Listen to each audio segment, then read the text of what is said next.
We live? Yeah. Game Hey, on. Let's go. what's going on, What's up? everybody? This is your boy May Vizzle coming here from sunny California. We got I'm on the Bone Throne. They're brought to you by Night Shift Merch. Just wanted everybody to know I'm wearing a Night Shift Merch hat today. I'm rarely. It's a very rare day. I'm wearing a dark chic T-shirt today because we got a very special guest on here, baby. Chief Love Officer from Mercy Wellness. We got Zack Monday coming on here, and I just gotta say, we got the bud going, trimming some bud What's and up, big shit, dog? Happy vibing out. Tuesday. Hell yeah, man! Tuesday's Hell a yeah. good day, man. It's a You shit. damn right it is. I try to do my show on Tuesdays and Thursdays. Sometimes it doesn't pan out, but it's like I like to give people something to look forward to. You know, like in the middle of the week, keep people going and shit. I know, like I hear like you. and Dynamite's on Wednesday too, so I can't miss that shit. You a big AEW fan? Not very big. I just got into it. I had a Slash from Ugwa on here, Boss Yeah, Man yeah. Slash. Yeah, he came Good on the brother. show and he was like, "Yo, you got to check it out, man." He's like, "It's a slow burn. Watch a couple episodes and you'll get into it." Because I tried watching it during the pandemic, and it was weird to me, like watching it with no crowd. Like, I used to watch wrestling in the Attitude Era, like growing up. Okay. I was really into it at that time, and then it kind of like I want to say like after Benoit and Guerrero like came over, everything kind of like changed. And then as they got into like the PG era, I just like kind of fell off with like the big promotions, and Yep. I had no idea what was going on with the indie scene. You know, like I Okay. at that time I kind of fell off, and like I was a musician for a whole bunch of years, and I got just recently fell back into it. I was just telling you about, just went to my first UGWA show like a couple months ago, and I was like, oh shit, this Yeah, is yeah. this is really happening. I didn't realize it's everywhere. It's like the weird part of YouTube, like you don't get to it unless you see it, and they start throwing it in your Right. algorithm. And Absolutely. I've been seeing some crazy ass shit, man. What have you been watching lately, like as far as Well, just this last weekend, it was the NGI 6, GCW's yearly deathmatch tournament to, pay honor to the god of the shit, Nick fucking Gage. yeah. So Alex Colon and Masashi Takeda in the final of that thing. I had my boy Tim over because we watched the AEW pay-per-views up at the house. My lady cooks for us. We kind of just kick it and do that. And the deathmatch show was on before, and Tim hates deathmatch wrestling like vehemently. And he went over. He was stoked on the show, and he was stoked on the match. Any chance I get to introduce somebody to deathmatch wrestling, I'm gonna take it because it means a lot to me, and has since like the early 2000s when I first found CZW through Kazaa and LimeWire. When I was downloading that shit, it would take 10 hours for a 20-minute clip. But Cage of Death 5 put me on to CZW, and then I found CZW fans, a message board that was filled with very like-minded people like myself, and I rotted my brain for years just being an observer and seeing all the fucking shenanigans that went on there. But it was also my lifeline to wrestling because in my life at home and shit, I didn't have friends or family that were big wrestling fans, nor did they like that I liked wrestling. But I didn't give a fuck. It was my niche, and I found my people through that, and I found deathmatch wrestling through that, and it changed my whole way of watching wrestling. So I love it. Yeah, it's crazy, man. Like I couldn't believe it. Like do you ever feel like, I mean, you've seen a lot of shit, a lot of matches. Like, have you ever seen anything that you thought crossed the line or was like too much going on? I mean, so I'm gonna be frank with you. I'm a blood ghoul. I'm a deathmatch motherfucking fiend. I like an air of unpredictability and recklessness to my death matches. My favorite form of wrestling is fake fighting, right? Where they're trying to beat the shit out of each other to an extent where you're like, whoa, shit's getting a little heated in there. I love the art of it. I love storytelling, but when it comes down to it, I love kind of sitting back and going, what the fuck could happen? So no, not really. Seeing bad cuts, like when Nick Gage got fucked up at TOD Yeah. and almost bled out. I remember reading about it on the message boards and getting that DVD and kind of just being like, whoa, what the fuck? But then coming back and, he's just a wild syringes. Yeah. I kind of steer clear of syringe shit. I mean, I'll watch it and all that, but I'm not a big fan. I'm seeing people get it through the neck here. I don't know if you've seen that one. No, I I haven't know. seen those. Yeah. Yeah, or in the feet. Anything with feet isn't too great. But J.C. Bailey and Drake Younger, one of my favorite death matches from that era in IW Mid-South, had a barefoot thumbtack death match that I highly recommend chasing down. Shit's wild. But no, I mean, nothing that's made me like question what's going on, Yeah. Phoenix Kid told me about the barefoot shit. He was like, man, that shit sucks, but you gotta do it sometimes. Man, Phoenix Kid, talking about Ugwa, Phoenix Kid was a part of a deathmatch show one time. And Guido, have you ever heard of Guido? Yeah. Yeah. So Guido was my homie through Hood Slam. He was a referee there. Got into the deathmatch thing through Ugwa. Him and Bronson had this match in the backyard where he got hit with these chair shots. Bronson got hit with these chair shots, and I immediately was like, I got to find this Ugwa place. I got to go. Guido had a death match down there. So it all led to, anyways, Phoenix Kid getting these fucking skewers stuck so deep into his head. I have this photo because my lady and I are always front row for any of this shit, right? It's just a weird thing I have where if I'm at these shows, I don't like anybody in front of me. I don't like anybody to kind of like determine how I'm going to see the show. So I like to be front and center. And he got these fucking skewers just jammed. And I remember the look in his eyes when he first tried that first tug and they didn't move. And I was like, oh, he fucking got it. Yeah. Oh, God. That's crazy. Phoenix Kid's doing some work, though. Phoenix Kid was just in that recent Zona 23 King of the Junkyard death match down there on IWTV. But, yeah, he's doing some things. I'm stoked for Phoenix Kid. Yeah, he's a savage, man. I seen him going through the fucking cars and shit, doing that shit. And I think he caught an injury. I forgot to message him about that, but I thought he. I think he got fucked up something in Texas. Yeah, I think he got fucked up in Texas wrestling. I'm not sure what that company is, but yeah, he got fucked up. Yeah, that shit's crazy, man. Those happens quick, man. Those guys are built different, man. Like that's something I always like bring up when I have them on. I'm just like, holy shit, like the damage. Like he told me, it was funny too, because when I was talking to him about his mask, because I was like, well, the mask got to help you out a little bit, right? And he was like, not really. People just think of fucked up shit to do to your masks. Like ripping that shit open, fucking, beating a gusset plate into it so it's fucking mask stick to his face. Yeah, that shit's brutal. It's fucking crazy, man. Yeah, I was at it's crazy. Big Baby Powder is a bad motherfucker too when it comes to death matches. That boy got, you talk about color in a match, like that guy. Yeah, man. That guy was that the match with Tony? When he was fucking just bleeding out and they had to carry his ass to the back. Yeah, they did the outdoor one. Did you go to Ugwa recently? Or the last Ugwa show we went to was Matt Justice and Juicy. Oh, okay. So it's been a minute. It was their first show back at the Ritz, I believe, is the one that we went to. I think I might have been there that night. That was who else? I think Tony Vargas wrestled Big Ugly, and it was Sheik and Titus. Vargas and Ugly. Sheik and Titus, with Sheik winning the title in front of us. We were driving back from LA because we went to the GCW show down there because Sheik wrestled Gage in a death match. And I mean, Sheik's our homie, for life through Hood Slam, and we'll follow her wherever the fuck she goes. And if she's going to do death matches against somebody I hold in such high regard as Nick Gage, we went there in full support of her. And we were coming home, and my fiance, we're a little over 5 months pregnant now. And so she was, she was just in the starting stages of it. And she was such a soldier. She wanted to go to Ugwa.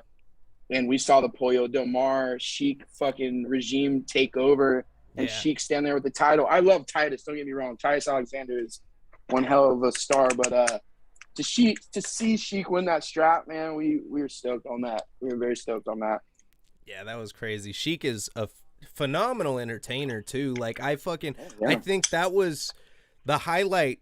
Like I dead ass when Sheik's on the mic, Sheik just works so good. She's crazy. Like she fucking came out there at the last one and cut a promo on Dave Dutra, the Battle King. And I fucking cried, bro. I it was an emotional ass moment. I was like, holy shit. Like I very rarely do I have moments like that where I'm just like, holy shit. Like, it's crazy, dude. Started a whole chant, "You're just Dave," and it was fucking wild and totally just like, buried him. Like it's hard. You don't really see a lot of that, when you go to indie shows. Like when people got mic skills, that's something that takes a lot of time to develop and shit. And I think that yeah, Sheik's a natural. I wish I was at that most recent Hood Slam on the 6th. I missed Yeah, out me on that. too. Yeah, I fucking bummed out that we had to miss out on that, but we're and it is what it is. But my very good friend Pete, a brother of mine, gifted Dab on Twitter.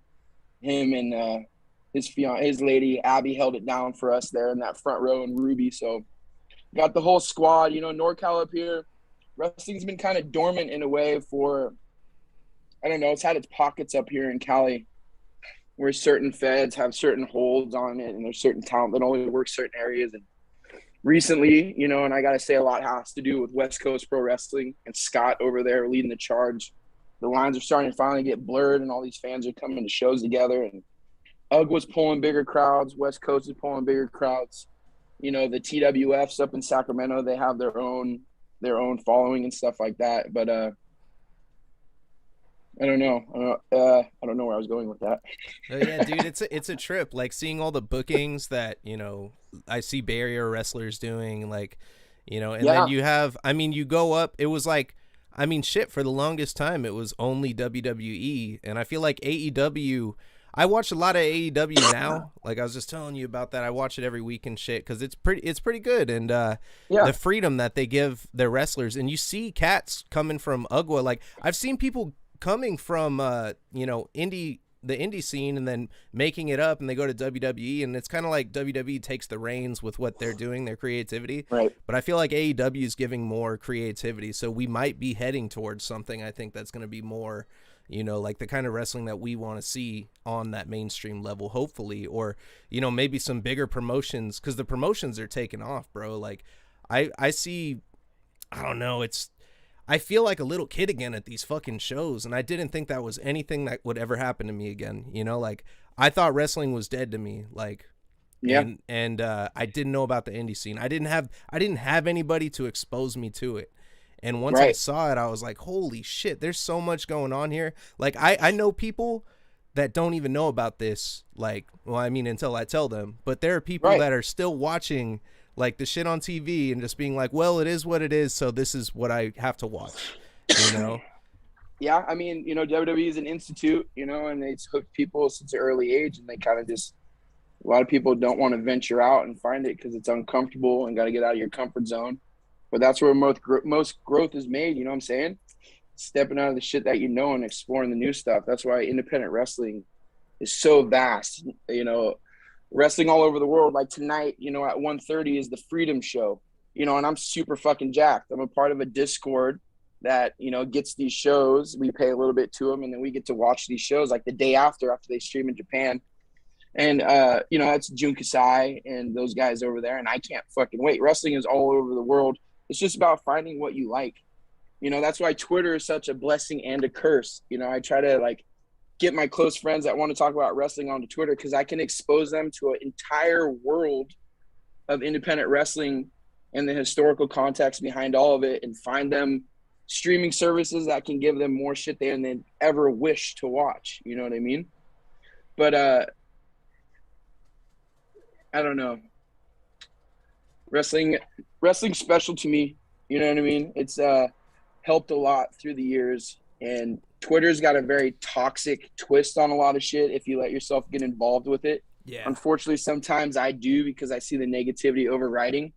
And that, you speak out of pocket because you have passion for something when you probably should just keep your fucking mouth shut and just keep it moving. But I don't know. I'm passionate about wrestling, and I hate people that sit there and try to dictate what you should like, who you should like. And if you don't like what they like, you kind of get shit on or buried, for liking what they don't like. Yeah. There's a Carnage Cup, right? There was a Carnage Cup a few months ago.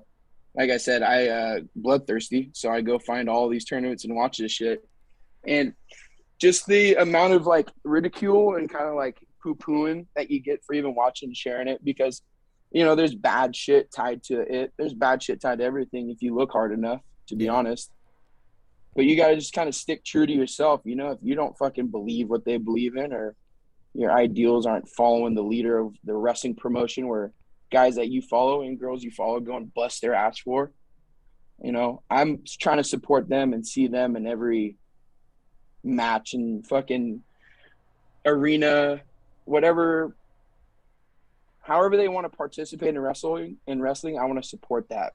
So unfortunately, that shit carries over to some bad stuff, like Matt Tremont and those guys at H2O.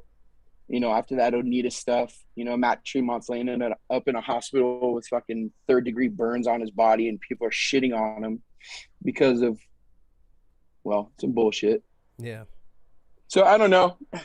I got on a little tirade right there. I was just trying to say, like, I hearing you say that you haven't really had people in your life to influence you about independent wrestling. That's kind of like what I like about Twitter, is being able to open people to all this. But it's a blessing and a curse. You can get caught up in some fucked up shit up in Twitter, or you can use it for a little bit of resource and keep it moving. Yeah, absolutely. I'm more of a lurker on Twitter, man. Like, I go to tweet sometimes and I'm like, you know what?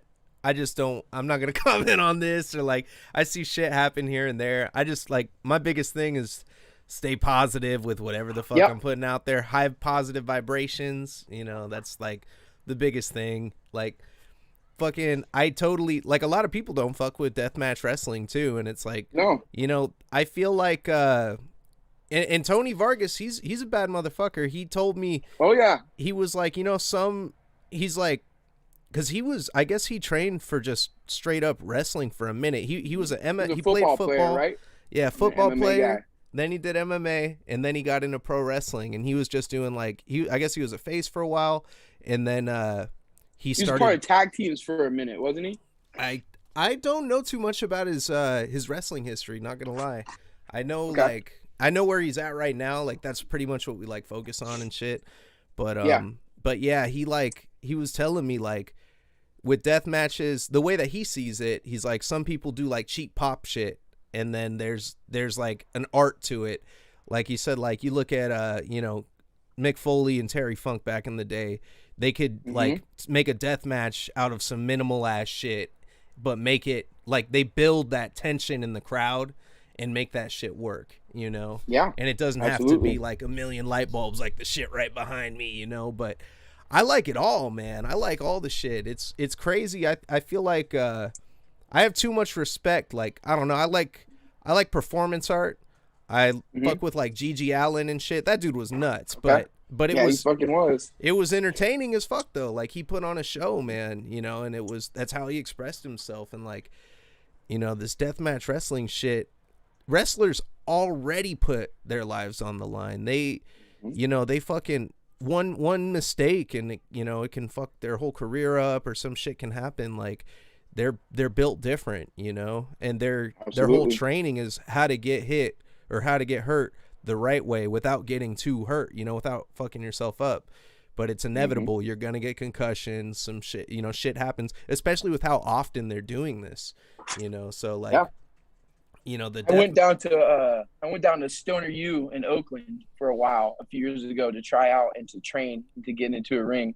And I already had respect and love for it, but landing on that shit, learning how to fall, learning how to tuck a chin, smashing my fucking head on a choke slam bump immediately, it's like, a whole nother level. You look at that ring and you see a little bit of spring in it. You go, oh shit, what's it got? Like a little hard little pad in there, a little spring to it. No, it's just fucking hard wood with a little thin pad over top, pulled tight, Yeah.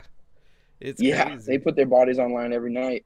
And I think anybody that can't respect that is tripping, because that is like, that's the most insane shit, if for the longest time too, like, people use the F word and shit, like, and I've seen people use it, and like, I gotta correct motherfuckers now when they start talking about wrestling and shit in that light. I'm like, nah, dude, like, you fucking take a chop.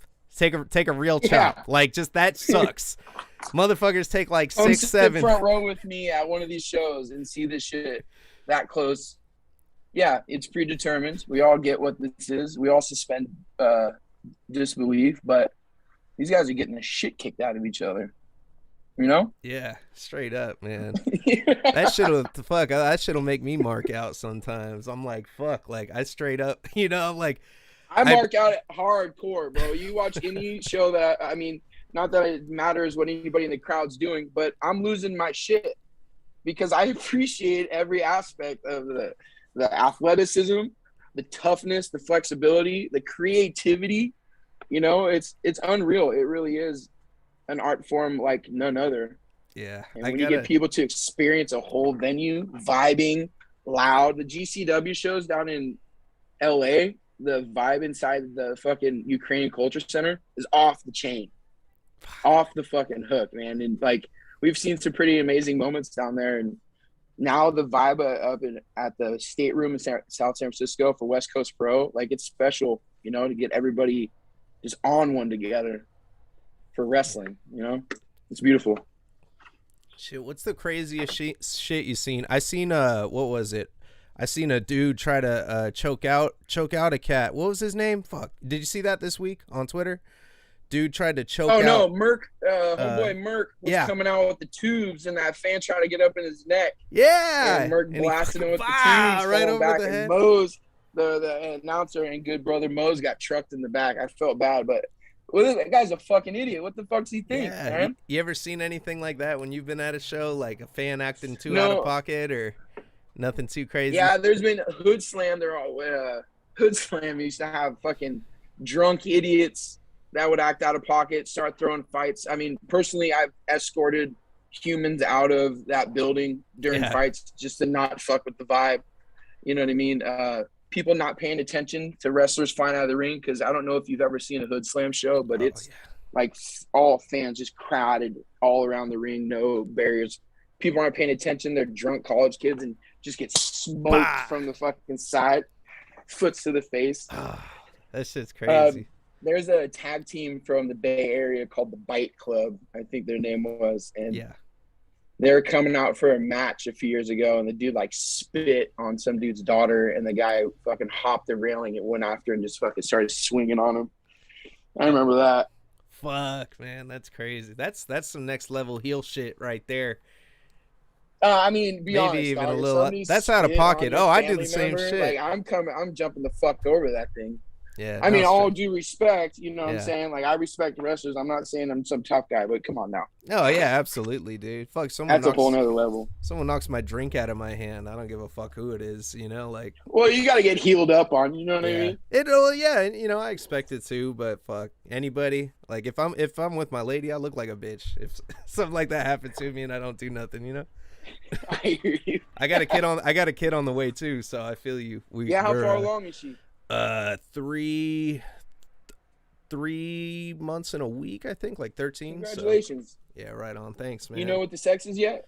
No, we thought they were gonna tell us. We got we had the ultrasound, but we didn't get they were trying to get us out of there, so I don't think they took time to look at it. Yeah, I was like, okay, we might find out sometime. They did a blood test too at the same time, so maybe. Yeah, so we got that blood test done. Having a boy. Oh, congrats, man. Yeah, man, I'm stoked. Yeah.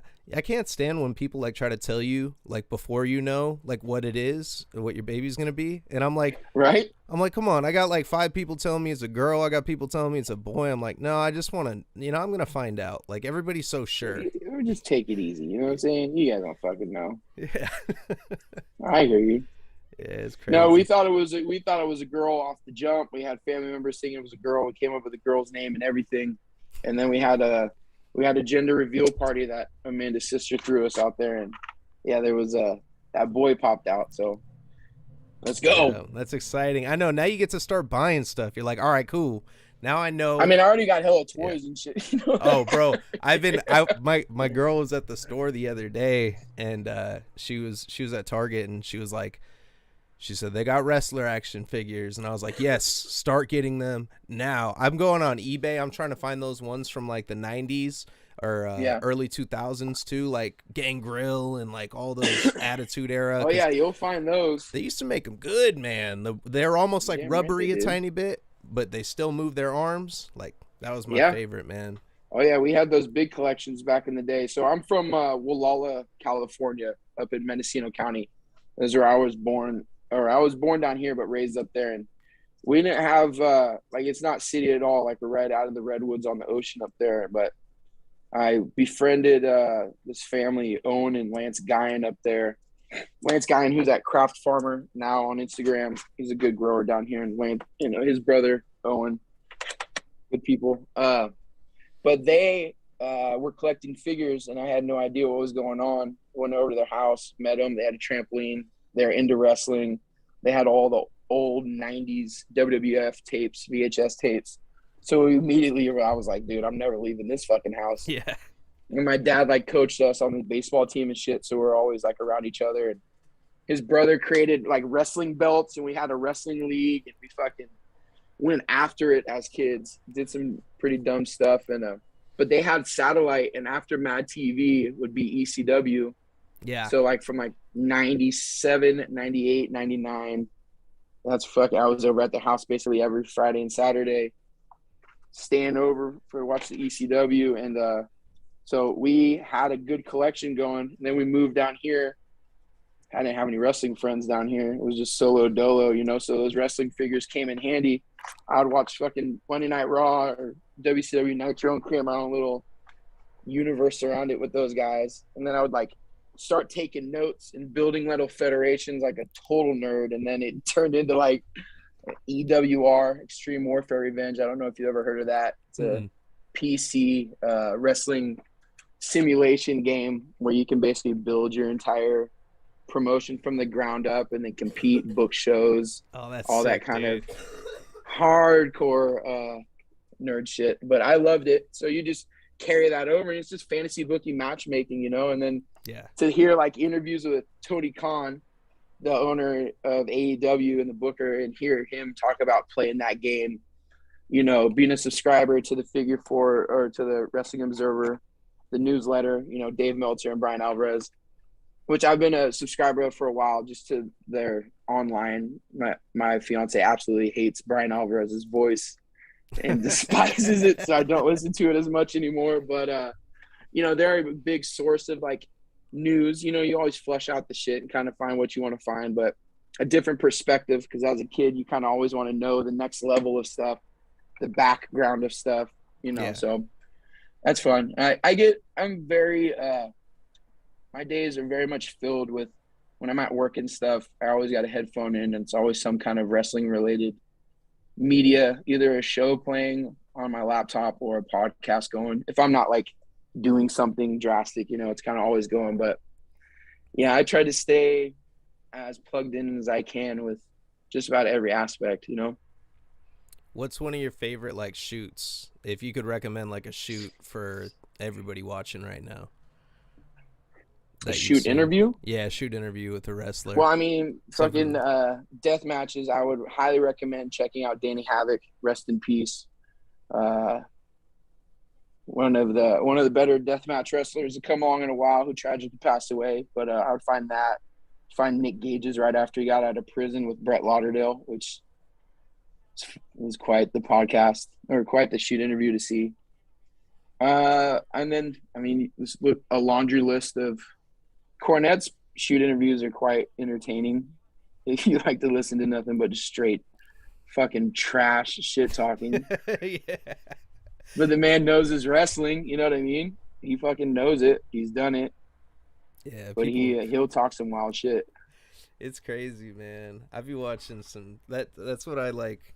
Well, I probably shouldn't say this live, but same thing. When I'm working, sometimes I'll have that shit on in the background, and and my earphones too, and, like, I've been watching hella WCW shit because I never really watched any of that. And I was watching, like, Disco Inferno, like, that dude. When I grew up, he was a joke, I remember him. I mean, he's still a fucking joke. Fuck Disco Inferno. Yeah, what's wrong with Disco Inferno? I don't know. He's just a fucking bigot. You know what I mean? Oh, really? I didn't know that. Yeah. See? Oh, that's. I mean, it's up, probably. Man. I probably shouldn't just be talking shit on your live podcast like this. No, it's good. It's all good. Yeah, those guys. It was funny. GCW went up to Las Vegas recently, not too long ago. Shit, really? A couple months ago for shows, and Effie wrestled Disco Inferno, and I remember the tension just watching that shit through my phone. We were driving somewhere and we had that thing on the phone. And I remember the tension coming through there because, I don't know. I love Effie so much. Yeah. Effie doesn't give a fuck. I don't know if you've seen Effie before. No, I haven't. No? No. Yeah, you should search Effie. Yeah, I got to get turned Find on. Effie, find Bussy. You know, Alley Catch and Effie have a little tag team going right now. Bussy, I would highly recommend. My boy Jonesy made a dope-ass shirt. You know what? I'm going to go get that. I got to give Jonesy a little love.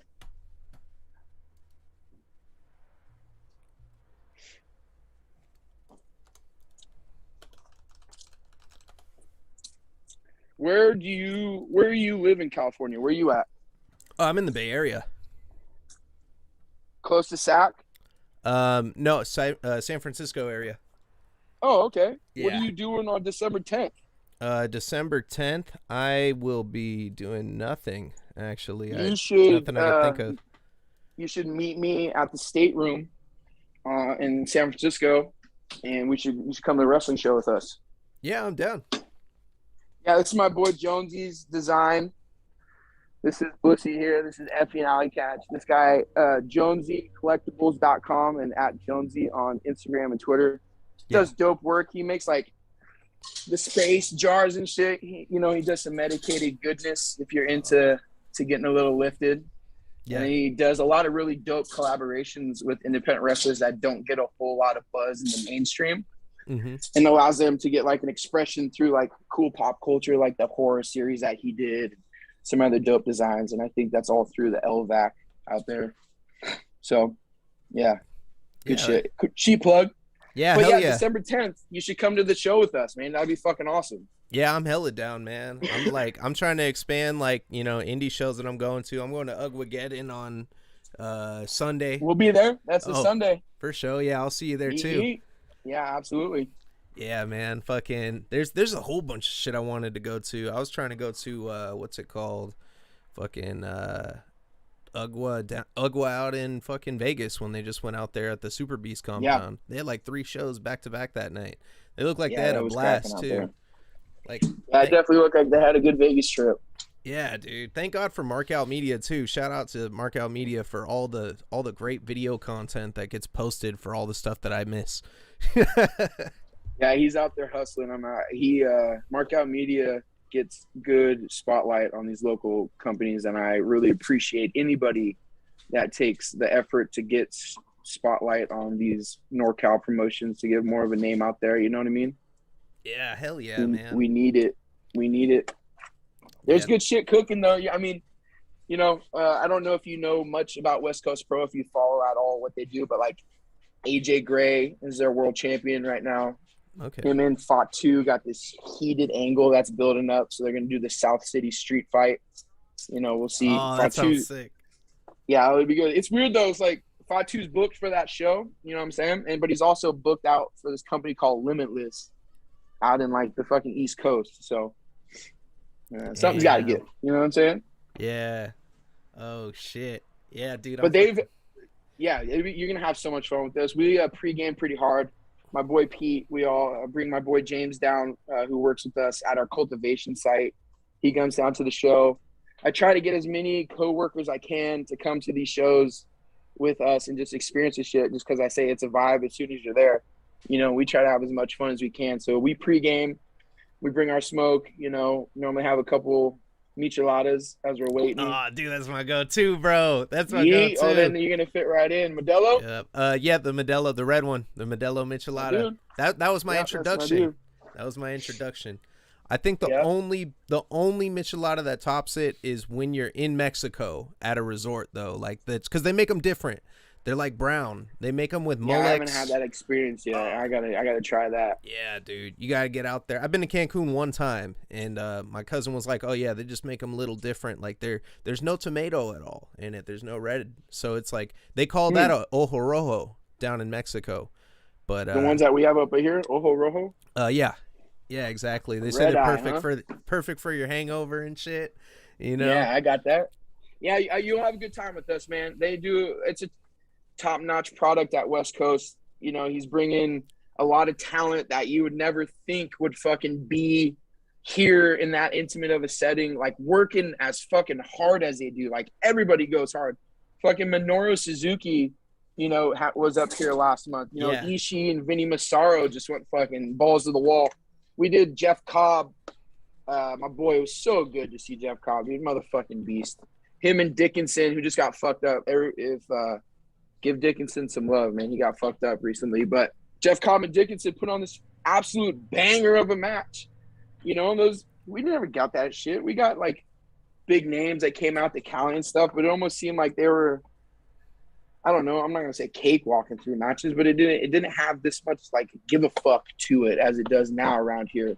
Yeah. Even at Ugwa, man, they're going hard as fuck at Ugwa, you know? Yeah, it's insane, man. It's good. I feel honored to be able to be, you know, in attendance for this shit. I'm very thankful for this current vibe we're on up here in NorCal. You got to watch the Big Baby Powder Tony Vargas 2 match that just went down the last, or the previous to last Ugwa, man. They those guys are crazy. They're crazy, man. They did did you hear about it, that match at all? I did. Well, I mean, like I saw clips, you know, during the show as they're coming out. You know, I'm always kind of trying to find out what's going on, and saw the light 2 bumps they were taking. Yeah, they don't fuck around. Tony Vargas has been on a mission lately to really, you know, make his fucking statement out here. There was a clip I didn't see that they posted anywhere, but I guess BBP was completely limp, and Tony Vargas pulled him into the middle of the ring, threw a glass sheet over him, and then hit him with the chair like, I think it was like 3 or 4 times, and BBP was just totally limp the whole time. He wasn't even like twitching or any, you know, like as he was getting hit. And then Tony Vargas like couldn't break the glass, so he threw it in the corner. He picked him up, and then he threw him through it at the end. And then he went down and he put his hand on him, and I guess BBP didn't squeeze.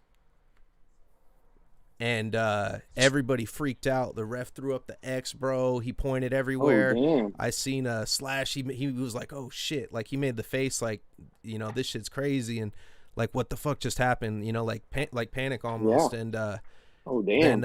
And BBP was fine. It was literally like the craziest shit I've ever seen, though, because I guess everybody knew in the back, you know, when they see BBP, when they saw him come in the room, he was just like, he was leaking like crazy, you know, but he was good. He was drinking at the bar, you know, 15 minutes later. Right. And it was calculated. Still, though, that moment of chaos, yeah, right? But still, to give that kind of chaotic fucking vibe is what they're looking for, you know? It's fucking nuts. Yeah, I mean, it is fucking nuts. I don't know how everybody felt about it, you know, because I know some people were torn. I thought it was a crazy ass awesome moment. But, you know, I mean, you're going to be concerned about your guys and shit. And, you know, everybody was concerned about him. But when he came out and they saw he's better and shit, it was like, whew, that was crazy, though. That was like my fucking heart stopped, bro, in that moment. And the thing is, too, like, Tony Vargas came out with such a tenacity, like, just such a, like, intensity when he came out from the beginning. And he looked pissed, like he was going to end it that night. And I was like, holy shit. He got his title. He walked out. He pinned him with one hand too at the end, and then he was like, ha about it. I was like, dude, like, holy shit. Everybody was booing him so hard, and I was just like, that's I fucking, bro. Vargas, I was man. My girl was like, oh, it's all good. It was a work, and I was like, I don't fucking know. Like, I can't. It was a moment for me where I was just like, holy shit, man. And like, that kind of shit is crazy. Like, I've seen some other shit too recently. You seen that cat did that one dude really lose his finger in that death match? No, that was all okay. Cause that was that Carnage Cup show that I was talking about earlier. And really, literally, you know, those guys push this extreme fucking narrative where they're going to be the ones to always push it. I mean, push the fucking line up and up, you know, how crazy you get. There's Spider Boudreau and John Rare back in the day, fucking getting stabbed with box cutters and shit, and having these saw death matches where they're just doing unspeakable violence to each other in the middle of the Alabama fucking woods. You know what I mean? Yeah. So this year, that dude John Rare was in a death match, and against this guy Blaine Evans, and They fucking stabbed the dude again. He fucking stabbed Lane Evans' arm with a box cutter, and like those stabs, it's like that different shade of blood that comes out of those wounds, Yeah. that dark, like viscous Like looking blood. it's And that's when bad. like the shit's fucking like you don't want that. Yeah. Like Yeah. I don't know if you've ever seen ICW No Holds Barred No, I haven't before. If seen you ever that. heard of that promotion. All right, so they're a lot on IWTV, Independent Wrestling Television, which is an incredible streaming service for any kind of independent shit you want to find, really, except for Yeah. GCW, which is on Fight. But so they did the concept show called Pit Fighter, where they put up like an MMA cage and they do this just gnarly death matches on there, right? So Alex Ocean and John Wayne Murdoch had this death match, and they put these gusset plates on this 2x4. You know what gusset plates are? What are those? Have you seen those? Those Gusset things? plates are used in like house building and fucking woodworking. They basically put two big ass beams together in support of like building big ass houses or structures. So they're metal surface with tiny little metal spikes that stick out. I'm not really sure the Oh. dimensions of them. So they put these gusset plates. They take these regularly pounded. Oh shit. I think we disconnected. All right. We are having a little bit of a technical difficulty. I'm gonna fix this very quickly. We're gonna get Zack back in here, and thank you for tuning in to Death Matches and Death Metal this week. Oh, brought to you by Night Shift Merch, and I'm gonna switch to the piss break screen very quickly.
There we go. It's all good. I'll edit that. Yo. Yeah, I'll edit the that part out or whatever when it skipped.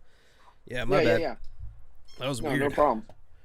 Fucking but yeah, cool, we got back in here. So yeah, you were talking about, so they pulled out they had gusset plates. Oh yeah, yeah. Okay, good. So Yeah. Alex Ocean and John Wayne Murdoch, shout out the Duke. They were in this death match and they pulled out this fucking 2x4 with the gussets on there and swung full speed at that dude's back.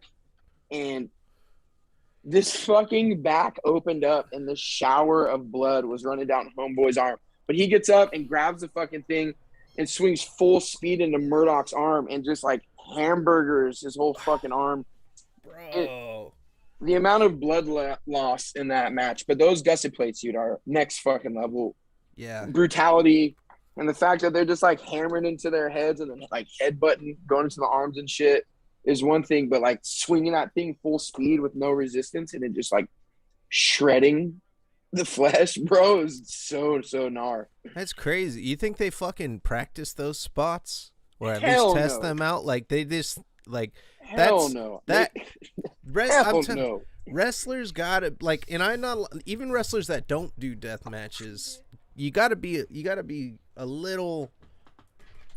You gotta be like a little bit of crazy to be taking risk like that. Like that shit is, you know. And I'm not saying it's a bad thing. That is just, you gotta be built different to fucking 100%. do that shit, man. It's 100%. Yeah, highest respect to anybody. Highest respect. Yeah, you know, morbid curiosity wants to see the levels that people will take. Yeah. This human body that we have, you know what I'm saying?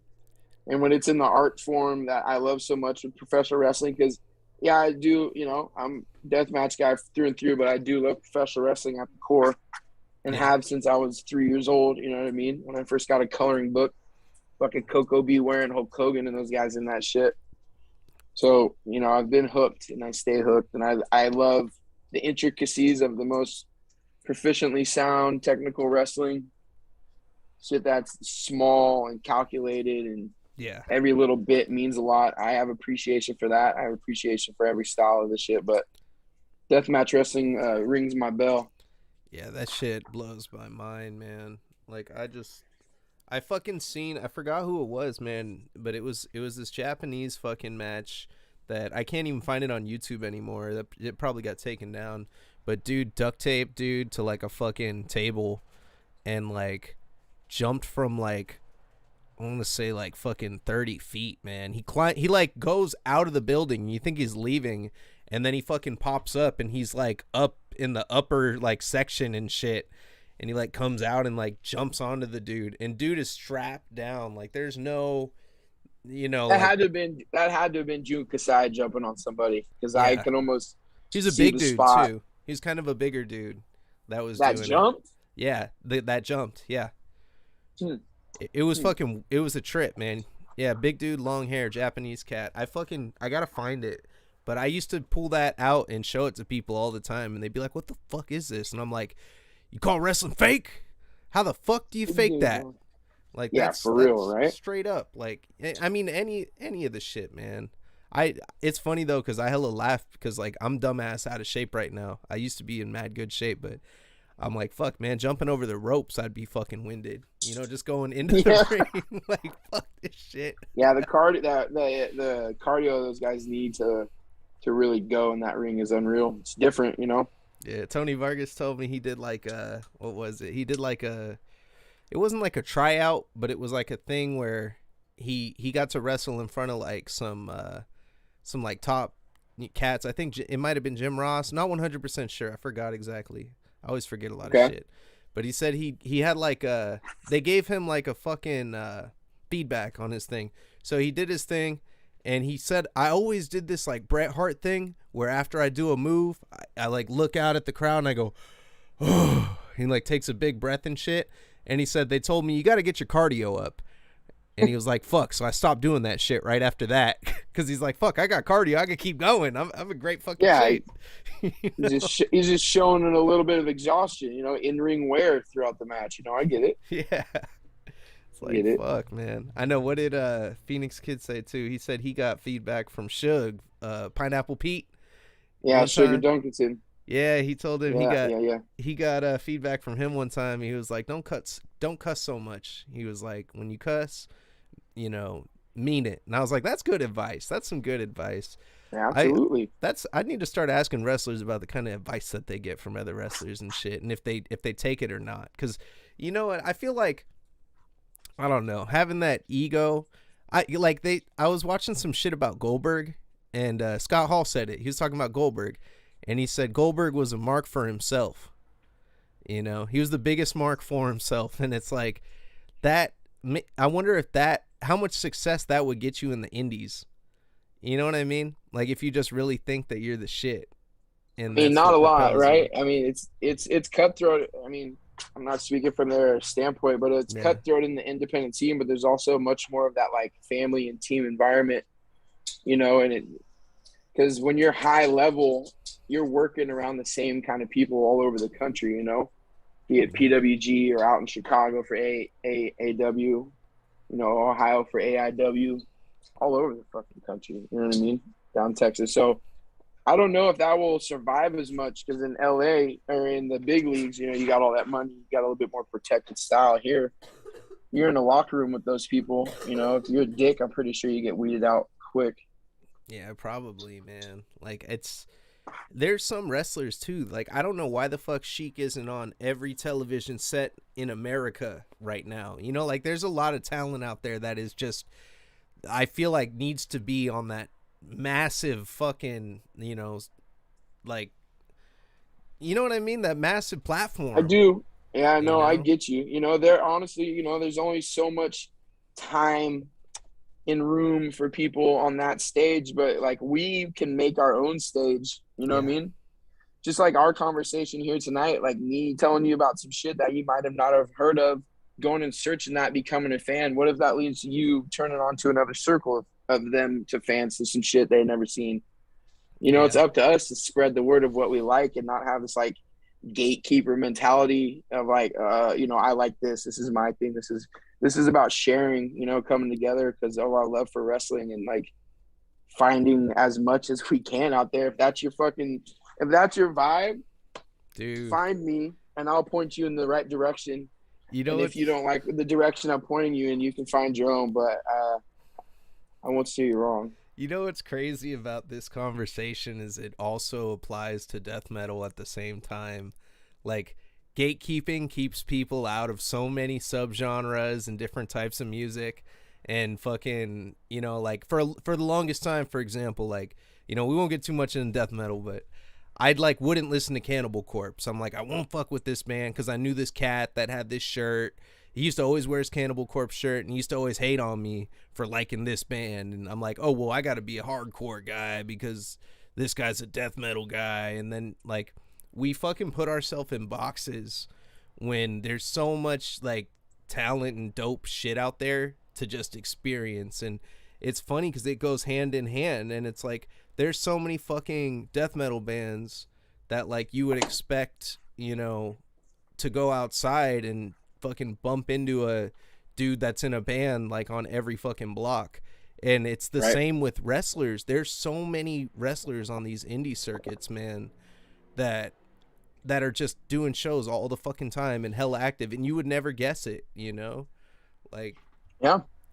they're just Yeah. normal people too at the end of the day. Like it's fucking wild, man. There's so much shit, and it's a rabbit hole you go down. Same thing with the music and wrestling. Like you will never reach the fucking end of No, it. no. Yeah, it applies to everything. Mercy Wellness, back in like in my professional life, like the hash game, right? Like the super fine, refined hash, like this. It's such like a small niche market of people that can really do it on a world class scale. That there's a tribalism, and like a gatekeeping, like, oh, these are my fucking terps. This is the best in the world because they're the ones that made it. They did their process, and it really like held people back from really like jumping in to the solventless fucking lifestyle. One, because it's expensive as fuck, and the normal retail patient isn't coming in looking to spend $90 on a gram of anything. Yeah. It's a niche market for everybody. Any industry has that next tier of small batch you know, a little extra love, longer process, smaller return, that's going to be more money. But, you know, the gatekeeping aspect of like people having some fucking homegrown terps that are like super fire, some kind of, you know, papaya guava cross that nobody's seen before, and they've got like a small amount of terps and they're over there like talking their shit and then not letting you try it. Or Yeah. like holding out when you try to reach out and show some love. They're saying they're selling it on IG and you like reach out and you're like, hey, what's up? You know, we're adults. Let's make this happen. And kind of like, nah, you don't know such and such, or you're not cool with this crew. I'm Yeah. like, motherfucker, I'm trying to give you money and love. You know what I'm saying? But it's funny because then you get let in and then the circle gets bigger and then everybody's experience gets better because we get to fucking do it together. You know what I'm Yeah. saying? Exactly. That's like That's like my role at Mercy. I'm the chief love officer. I make everybody feel connected to what the core of who we are is. You know what I yeah. mean? I've been there for almost 10 years, and it's like we started with like 6, 7 of us, and now we have 80 employees. And to keep that original organic vibe and the love of why we do what we do, you know, it's like that's one of the tasks I'm assigned with there. I do quite a bit, but it's like I find a lot of pride in that, making people give a shit about what they do every day, you know, because it's hard for people to really like work, Yeah. like going to fucking work. So for us to be able to give that experience at a retail level and be real with people and not just use them for their fucking work, but Yeah. have them experience this family and this vibe that we have going here and be able to help people, one, with conditions that really need the medicinal value of weed, right? And cannabis and what we do. We have an incredible inventory of over 1,300 products, 1,300 different SKUs in all ranges and methods. And so we have a lot of that, but also they get to fucking vibe out with people of the same age, talk about what they love is cannabis and weed and getting high, to be Yeah. frank. And we have so many cool ways to get high inside of that store that people show up on a daily basis to come and fucking get that from Yeah. us. And they leave all of their shit behind and they step through our door because we give them a little different dose of reality and something to, like, you know, take the fucking edge off. Put a Yeah. little fucking in your system. You know what I Exactly. mean? And it's I it's love what I do. I love yeah. what I do, and I'm blessed to be able to say that. I'm sorry that I'm rambling a lot, but No, that's you cool, talk about man. what you love, it just vibes. You know, it just Yeah. flows. I need to slide through. I used to it's a trip out here Anytime. in the Bay, man, cuz like out here like I used to I remember so I got my card when I was like cuz back then you needed the rec. How old are you? Huh? I'm How old are you? 29. 29. Okay. Yeah. Okay. So I got my rec when I was like 18. I remember it was like a week after I turned 18. I was like, okay, cool. I can go get my rec. I went to the little Clinica Latina You saw a little place, doctor there. did the Tony can't paperwork. sleep. Yeah, like I Yeah. used to skate too, so I'd always be falling, and I got tendonitis from Okay. something I never treated. So I was like, fuck, I need to get that shit. So I remember I Yeah. went and back then it was before there was all the regulation on everything. So it was a Oh trip. yeah. Bro, I remember I went to this place called HopeNet. I think it was on like 9th Street in San Francisco. It was a collective. They don't have it anymore. Okay. And it was the culture that they bred there is the reason I would go. It wasn't necessarily just the product. They had good product, but I remember I would walk in and like the owner would be just standing there like behind the counter with like the Cheech and Chong joint, just hella giant. Hey man, you want to hit this shit? When I come in, I'd be like, Yeah. hell yeah, bro. Like I remember that. And then like, bro, I remember back then like they didn't there it was like a gray area with dosages. I remember like I would get like a Rice Krispie treat. They give you one for free, and I think it was like 1,000 milligrams or something, like some crazy ass. Okay. It was a green Rice Krispie, bro. And I remember that like it was a different. It's been a real different experience going into places now. Like after that culture, because like there were places I would be able to go into. There's this one place where they would just give you a massive jar. It was called the Green Door in San Francisco. Oh yeah. Green Door is legit, legendary. Or actually not Green Door, not Green Cross in San Francisco and Mission. And they had these massive jars all on the counter, bro. and Yeah. you would just like, they would be like, okay, you like this one? Here you go. They open it up for you. You can play around with everything that's in it and smell everything. And then it was funny because right before all the regulation happened, you know, like they were preparing for it. Prices were going up. Everything's pre-packed now. You know, like people wouldn't like weigh stuff in front of you anymore. Like I've seen like the whole transition from like that, and like the smaller places were getting shut down. And you know, I think that's awesome that, you know, you guys breed that culture of like, you know, it's about inclusivity, you know, and not Absolutely. exclusivity. Like that's, I feel like exclusivity is what really keeps people from going to certain places. Like I don't mess with a lot of the places I used to go to in the city just because it feels too commercialized now. It feels like the cookies and shit you're talking about. dude, I went in there and there was like a, you know, what was it? Jack Herrera was my favorite strain for the longest time when it came out. Love Jack. And, you ever have XJ13? Yeah, I've had that too. Yeah, XJ's fire right there. Yeah. Yeah, like whenever I see it on a menu somewhere, I gotta try it. Like I was in Vegas and I had to get some in Vegas just to see what it's like there. And you know, after trying it at so many different places, I went to Cookies and I was like, oh shit, they got Jack. I wonder if it's pretty good. And yeah, it was you know, pretty expensive. wasn't as good as like have you ever seen Original Jack? Like it's man. called Original Jack Herrera. Yeah, and it's got like it wasn't ours wasn't called Original Jack, but we had straight Jack Herrera. Yeah. And we had a very, you know, up in Sonoma County, we're very blessed for the quality of herb and, you know, the keystone strains that are grown up here, you know, beautifully. Yeah. Jack Herrera, we had a really reliable farmer there for the first few years. This is like 2015, 14, 15, 16, 17. Yeah. Fire. And we used to do 8 grams, 8.5 ounces in pre-packed. So we didn't have the jars out there, but we'd have everything packed and out. We could open it, smell it. Yeah. If we, you know, we had some frequent customers that would come in and would want bigger nugs, and we'd swap the nugs, or we'd bust, you know, whatever they want. So yeah, sorry, but yeah, Jack, dynamite. Yeah, it's a hard strain to grow too, because it's so tall and shit. Like I remember, like, you know, I knew a lot of people that like grew and shit, and they'd just be like dense, you know, short plants, like pretty much what you can fit like in a small area type shit. So like Bubba Kush was like the go-to and shit. I love some good Bubba though, big dog. Yeah. Oh, Bubba was cool, man. I love some good Bubba Kush. There was some rosin, some Bubba Kush rosin was floating around a while ago. My boy Randy, who actually works. So my brother Kyle Monday is the packaging manager and the distro manager down. So we're a micro business. Mercy has a micro license. So we have seed to sale. So we have everything. We have a grow.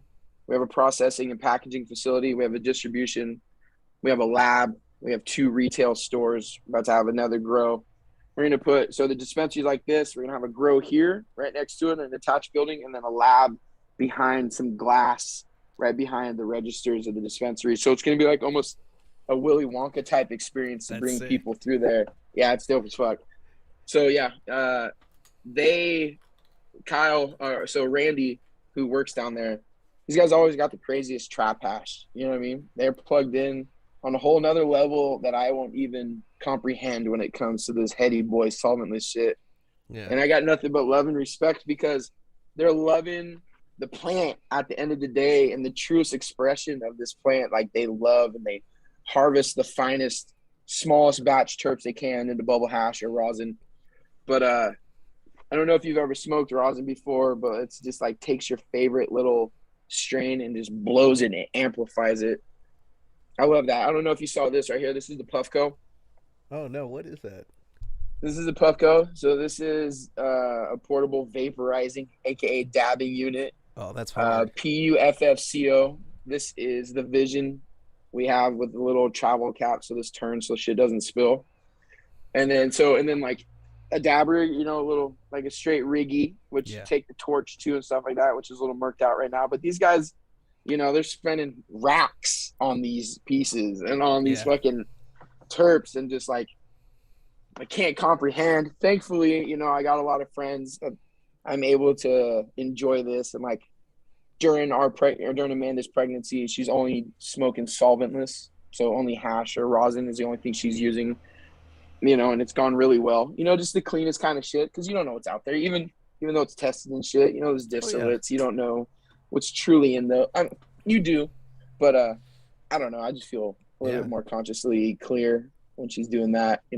Yeah, I've gotten bud from the clubs that have had in San Francisco. Sometimes I'll catch some mold in my shit, like something that got overlooked. Like not so much after regulation and shit, but like back in the day, I'd have to go back every once in a while, like, yo, did you guys see this shit? Like, come on, give me another one, Like you got to be careful with all that kind of shit. So that's hella smart. Absolutely, man, you got to be careful. going. That's Kyle and his team down there fucking crush it when it comes to quality control and packaging. So we, Joe Sullivan, my best friend and brother from another, he's our purchasing manager at Mercy, and he, has forged these relationships over the years. Him and the owner, Brandon, have forged these relationships that has bared a lot of really good fruit and a lot of access to some of the best flower in the world. And what we do is we buy bulk. We bring it to the shop. We get it packaged in cans, nitrogen-sealed cans by Kyle and the team with Mercy labels and all the information there. And then we just move it literally from one building to the next. But everything's like metric. We have to track everything through the state, every little bit of the plant from the time it's started from a clone to the time we throw out the fucking receipt as it walks out the door. It has to be tracked in this thing called metric. So every step of the way, just fucking move it. Comes from distro to the retail, move retail to the floor, move it. It's really wild to see how this game has morphed and being somebody who's like done some really sketchy shit, over the years to kind of make shit work, outside of the dispensary space. It's a really good feeling to have the regulation that we do and like the corporate style structure of a business that's like booming, and still opening shit up and like thriving. Yeah. But I miss the outlaw aspect of what I fell in love with, Yeah. It's like helping the patients and getting the patients what they need and seeing smiles on their faces is one thing, but being up in the hills and harvesting, 1,000-gallon plants, hauling them down the fucking mountain, putting them in the back of a dump truck and smashing down in the middle of the night to make sure the harvest gets to where it needs to, with my brother is like memories I'll never forget, and shit I still wish I could do, but it's not like that anymore, I don't have to do that shit anymore, thankfully. But it definitely like gives me a certain like root structure into this business, into this company that not a lot of other people have, and I take a lot of fucking honor and pride in that, and wear Mercy proud every day.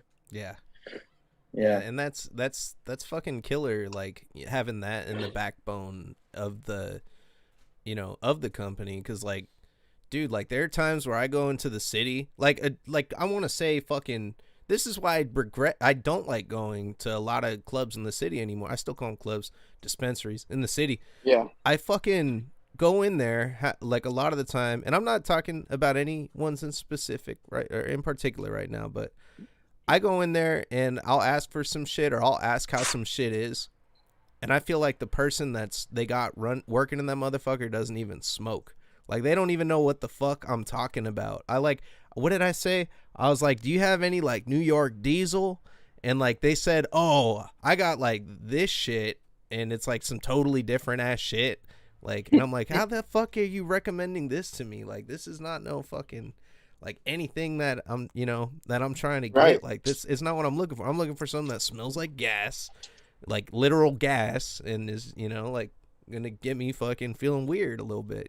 That's how it affects me. That's how New York want that engine to get fired up with that motherfucking diesel. Straight up. New York diesel's got a different kind of cheesy funk to it, bro. Yeah, like I haven't seen a good New York sour D in a minute. You need to come up to the shop, okay? And I know you're down in the Bay. Actually, you know what? My boy who I shouted out earlier, Pete, Gift of Dab on Twitter, he works for a delivery service down there called Irie Care.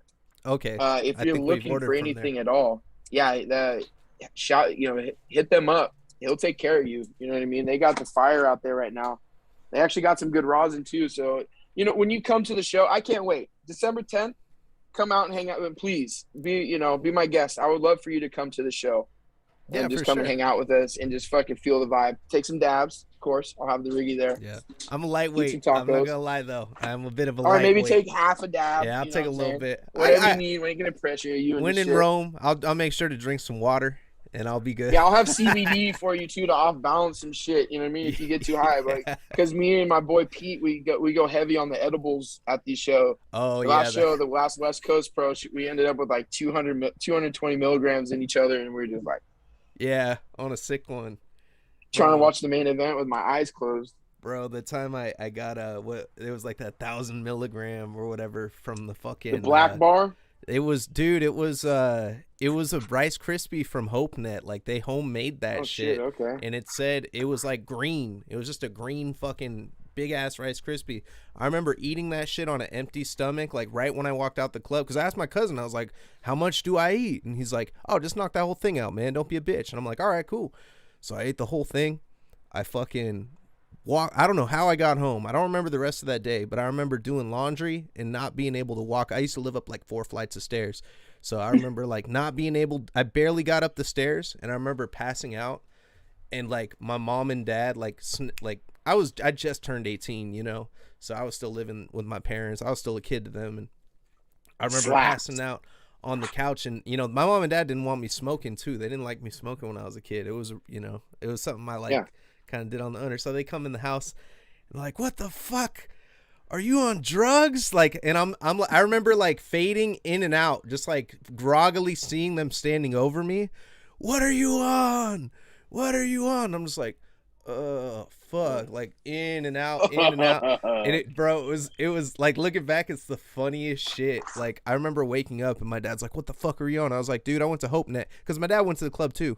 And I was like, I ate the thing that they gave me. He knew about that club. He used to go with my uncle. So he was like, "Oh, okay." He's like, "I thought you were on some shit, man." I was like, "No, I should have ate the whole thing." Hey, man, that fucking level of milligrammage in your system, though, if you're not ready for it, it's narcotic-like. Yeah. And your dick is in the dirt, bro. Fuck. Yeah. You know what I found, though, when eating edibles, like what I ended up breaking it down to, if you go, I'm weird for this, but I used to go to the grocery store because I was young, bro. I'd be skating everywhere. I didn't even have a fucking car at this point. But whenever I wanted to eat edibles back then, I would go to fucking the grocery store and I would grab a thing of kale. I would buy a little head of kale, and I'd go into the bathroom at the grocery store. I would wash the fucking kale in the sink real quick, and then just munch nauseous or anything. Because like interesting, it like primed my stomach for fucking. It was weird. I like saw Joe Rogan talking about kale one time, and fuck Joe Rogan. I'm just gonna say, like, I know a lot of people on this show. I try to get on the show. They're like, because I'm like, it's like a Joe Rogan kind of show, but it like off top, fuck Joe Rogan. He's a capitalist motherfucker. I don't fuck. I mean, I like capitalism. I like getting money. I appreciate it, but I fucking I don't like it's whatever. I'm just gonna not go off that topic. But fuck Joe Rogan. And yeah, man, I saw him do that shit. He like, you know, he like was talking about, "Oh yeah, you do this shit, your stomach's hella good." He's like, "Jack Black showed me how to make this fucking this shake," and he used kale, and that was the first time I saw kale. And yeah, dude, the kale, that'll get you ready for the edibles, man. Kale, huh? We'll use kale as a primer next time and see how that thing works. We'll test this theory. Yeah, that shit might fucking. We might have a breakthrough, bro. What if they? We might have a breakthrough. Put a little kale like in a fucking bar or something like that, just like as like an ingredient. I have to try that shit out, man. I don't think I've ever seen a kale, anything infused with kale as an ingredient. So, damn, I have to try that shit out. You know what I mean? Fucking, we just had $1 million idea, right? So, what about you? What do you watch for wrestling? You said you do AEW a little bit. You've been to UGWA. In terms of death matches. In terms of death by matches, the name of this, like, what do you like? What do you want to learn more about? And like, who's your favorite going right now? You know, those 3 questions. Yeah, right now, dude, I'm excited to see what Tony Vargas is gonna do next. Suppose like this motherfucker's probably gonna go anywhere next. Like, He just got that title at UGWA. I watch specific Mhm. wrestlers. That's what I watch in terms of death metal. Okay. So like I'll watch like Phoenix Kid, for example. Like, you know, I talked to him, and then I started watching all of his shit. Nick Mhm. Gage, I started watching his shit. You know, just specific wrestlers, and then the different places that they're going. So are you like finding clips, or are you watching whole shows? How do you get down? I'm watching whatever I can get on YouTube. I had Okay. IWTV for a minute, but I didn't know what the fuck to look at when I had it. So I Okay. remember watching, like, I would watch promotions that weren't so great, like, and I'd just be like, fuck, what is this? Kind of like, why did I get this? Because I bought it. I bought I bought IWTV subscription to watch Hood Slam, because that was the only place I could watch full Hood Slam videos and shit. Yeah. And it was hella funny because my favorite wrestlers on there, that was how I got introduced to like watching Hood Slam. I never went to it, even though I fucking lived right here and I knew about it. But it was funny because I saw Team Rocket, and they were my favorite. Oh, yeah. You know, Anton Voorhees and Sheik, and Yeah. I didn't know that was Sheik when I met Sheik. So it was hella funny because I was like, "Yo, you're like the sickest one here. You hella remind me of fucking like Team Rocket from Hood Slam." And Anton Voorhees was right there, right next to Sheik, and he was like, "Oh yeah," he's like, "That Jesse's pretty good, huh?" Like Anton said that to me, and I was like, "Wait, that was fucking you guys! Like, what the fuck?" And That's awesome. It's just that style that they have, you know, bro. Oh yeah. You know, I just found out who Nurse Ratched is too. Like, I'm not gonna lie. Oh yeah. Like a week ago, yeah. It's fucking Carmen Sandiego. I didn't even fucking realize that's who Nurse Ratched is. But Nurse Ratched is fantastic. Yeah, that Nurse Ratched. Ratched. They've done some pretty cool shit with them at Hood Slam.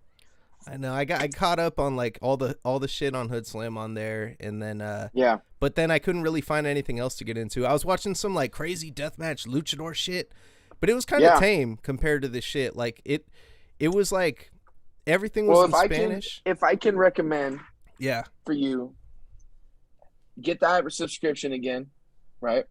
Go back and watch IWA Mid South mm-hmm. and CZW from like the early like 2002 2003 like on.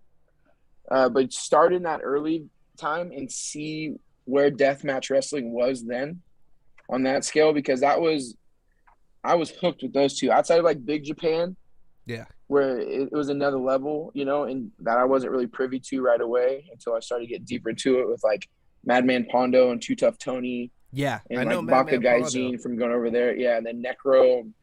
And so then he got tied in with them because you saw Jun Kasai in the CZW, and you're like, who the fuck is this guy? And I don't know if you've seen any Jun Kasai, but the Crazy Monkey is probably the greatest deathmatch icon in my life. You Crazy know, like, Monkey. I've seen that fool. Yeah. He was one of the ones that I used to watch on YouTube back in the day. I also watched JCW fucking a long Juggalo time Championship. ago. Yeah, because I remember when I was a kid, I had the game, the fucking backyard wrestling game they came out with. And shout out KG. Yeah, when you beat that whole game, you get all the fucking, you get all the videos. And they have full length. Yeah, I think it came with the fucking DVD too.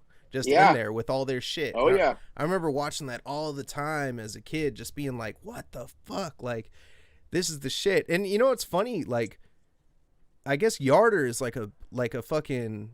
Not a positive thing to call somebody in the scene, but no, it's like, is that considered yarders? Because they were technically in the backyard in the early days. No, that shit. That shit that was actual wrestling. Yarders. Yeah, that was backyard. There was and that's where guys like M Dog 20, now Matt Cross, and then Josh Prohibition. Those guys are like two of the main names that like stuck out for me. But they also, I didn't really play those games too much, but I remember there being some other very obscure deathmatch names on there. You're like, oh shit! But Kevin Gill, who's like the Sabu's on it. Yeah, that's right. Yeah, Kevin Gill was a big part of that show. Kevin Gill's, one of the main announcers at GCW, an incredible supporter of everything independent wrestling. So he does UGWA too, awesome. doesn't he? I think he does that he does UGWA. He was there at the first UGWA, at the one we were at. I think he was doing. He was on the mic. The live commentary. Yeah, he's good, man. Fucking, I haven't a seen. good man. I haven't seen Anton Voorhees fucking do commentary yet. I want to see him on the commentary. Found a fucking seed. Where is that? I just found a fucking seed in this weed. You know what that means? Oh shit. Yep. New one in the stable, big dog. Oh fuck. I do some outdoor trimming of some outdoor weed for my boys who've got their own little spot. So I just like bring it home, just do some work at home. You know what I mean? Stay busy. Yeah. It's seasonal. This is outdoor harvest season. You know what I mean? So Croptober. I love it. I don't have my own shit. You know, I'm not growing my own plants. So to do this for other people, it makes me happy. A little extra money. You know what I mean? You know what I hate? And I don't like being on no negative shit, but you know what I hate? I hate fucking caterpillars, man. I hate caterpillars too. No negative shit. Man, caterpillars. We had an incredible operation going here. We had built up this whole perimeter with hay bales, and we had 100 plants going in the hay bales. We fucking hand stacked that motherfucker ourselves, right? Took so much pride in this thing. And we had these big, luscious cherry AK-47s going in 100-gallon pots. Fucking monsters. Yeah.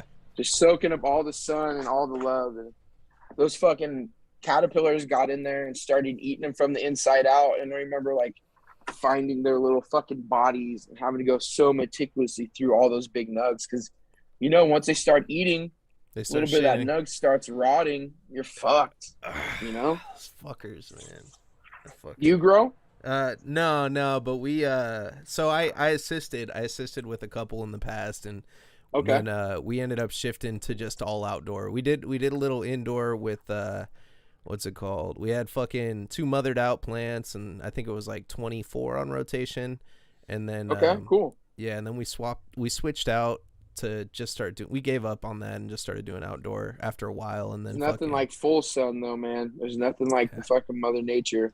Yeah, exactly. Giving these girls the love, you know? Bro, you get some monsters putting them outdoor. Like, that's what was cool. But the elements and all that shit is what you got to worry about. So I remember, we had this massive plant one time that it got so we kept having to top it because it kept going over the fence and like damn near into the front of the house. So we're like, yo, no one can see that shit, you know, keep it down. Yeah, and then, And then finally it was time to pool, and we went through the whole thing, bro. Caterpillar shit through the whole bud.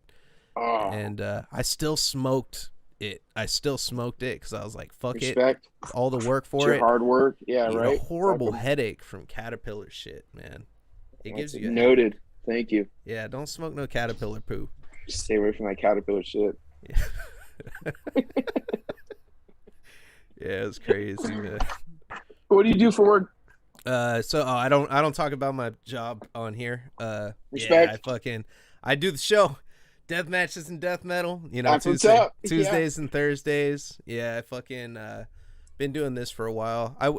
Cool. I do but office type shit. You know, on a computer, basically. Hey, no, please don't feel obligated to answer anything. I'm just bullshitting. It's all good. You know what I'm saying? I don't want to. You know, I get you. Yeah, I don't want to get doxxed and shit. You know, motherfuckers will start sending SWAT teams to my house and shit. So I hope not, dude. Who are you making mad? I know, Disco right? Inferno, is he coming? I fucking dude. Shit about him? Yeah, man. Hey, fuck Disco Inferno though. Yeah, dude, that's my boy right there. Seriously? He really fucking was on some shit like that? What an asshole. Yeah, I mean, you can do your own, you know what I'm saying? You can come up with your own thoughts about that after reading whatever's out there. You know, I don't want to put any negativity to your own head. I didn't, but it's just my personal stance, you know. I didn't know about that. Like honestly, the last thing I looked, you know, I didn't even know he was still fucking active in the wrestling scene. I thought dude like walked away a long time ago. So yeah, I think he's involved in the Vegas scene quite a bit and does his podcast with like Vince Russo and shit. You know what I mean, or whoever he's with. Yeah. Oh shit, the Vegas scene. So you know about Dashade? Know about Dashade, yeah. Yeah, Dashade's badass. I want to get Dashade on the show next month. I was supposed to have Hard Eater Moxie on the show, but she had the accident or the injury, and we postponed it for a little bit, so I'm gonna reach out. Who? Hard Eater Moxie. So she's from up in Vegas? Yeah. Yeah. I gotta search her out because I haven't heard her. Killer gimmick. Gimmick. She's like a vampire, and has like the fucking like blood on her face, and Okay. yeah, it was I think tag team with Shade. I gotta Yeah, check that shit out. they're an item. They're like a thing. So Okay. yeah, it's Have killer. you seen Abaddon in AEW? Dude, That guy? Abaddon, Yeah, that's a cool. sick. Yeah, that's a cool gimmick. I was pissed when they buried her. Fucking. Well, they didn't bury her. I guess yeah. they, I saw fucking thumbtacks on fucking basic cable. Like, you saw that yeah, shit? I know, right? That was, yeah. bro. Did you watch the fucking Nick Gage death match? How long ago was that? Him and John Moxley had the death match. What's it, John Moxley? Why can't I think now? That was a while ago. No, him and John Moxley was at GCW. Oh, I gotta watch That's that. right. And then Nick Cage, Jericho. That's right. I'm sorry, I could think. Nick Cage and Jericho had a death match. No, thank you. Had death match on AEW, and you go in going like, okay, they'll do some hardcore shit, and they started busting out light tubes and fucking panes of glass on television. Yes. And was that say the what pay-per-view? you will about however it was. No, that was just fucking Dynamite. That I got so much fucking faith in Dynamite, bro. And it's hella funny because my wife, she don't like Cody Rhodes, and I'm like he deserves it. Like he deserves you to like him. Like, this motherfucker, Dusty Rhodes too, or not Dusty Rhodes, Dustin Rhodes.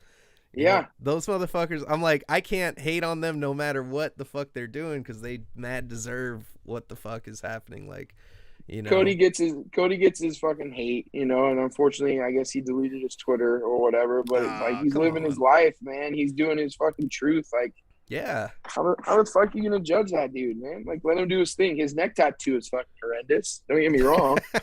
I know, but let the man live his life with his fucking dog, his wife, and his kids. And he was part of the reason why AEW is fucking going, That's what I'm saying. Like, how can you, like, fucking something gets me excited about wrestling on television again, like, makes me happy to hear you, man. It's crazy. And I think that I think the future is very bright for wrestling, now, because there was a long time where I was like, fuck, man, like, it was something I thought I would never ever find again, especially because I wasn't watching, the indie shit, like anything that I wasn't aware of it. Like, I had this cat on, and Ring of Honor's gone too. That's something I wanted to ask you about. How do you feel about Ring of Honor fucking wrapping up? It's a bummer, it's like there's a lot of incredible historical moments and a lot of shaping of the current style of wrestling and the work rate based off of what these guys were doing in ROH, in the day. Finding that shit and seeing like Samoa Joe and Low Ki have this like crazy shoot style match, and like, I saw a little bit of battle arts and stuff, but to see that in like a gym in Philadelphia, like, next level. There's been some amazing moments in Ring of Honor, and I've like produced like the Briscoes, one of my all-time favorite tag teams. We're the current GCW tag team champions, which is unreal to me. They're actually wrestling. They wrestled down in LA, and unfortunately that was the GCW show we missed. But Ring of Honor, it's a bummer, less place for people to work. Yeah, I know. That shit's crazy, man. And then, like, there have been a lot of cuts from fucking WWE, too. Like, you saw that story, that latest cut. How did you think? Because, fuck, I'm like, I don't want to talk about no negative shit, but Hey, you know what? How about this? I like having a conversation with you, man. I think we should probably do this again. And maybe, we check in with just the world of fucking wrestling whenever you want to. You know what I mean? Oh, yeah, for bullshit sure. for a while, because this is easy for me. I like this. Yeah, man. But I mean, I understand not wanting to spread the negativity, but we're here. We're I know. We're going to talk. It's if you need to get something, it's a fucking shoot. We're having fun. Yeah. It's a bummer. People are getting fired, released. WWE's going through some weird ass fucking changes right now. Good people are losing like steady paychecks and like opportunities, but there's also a whole world opening up out there.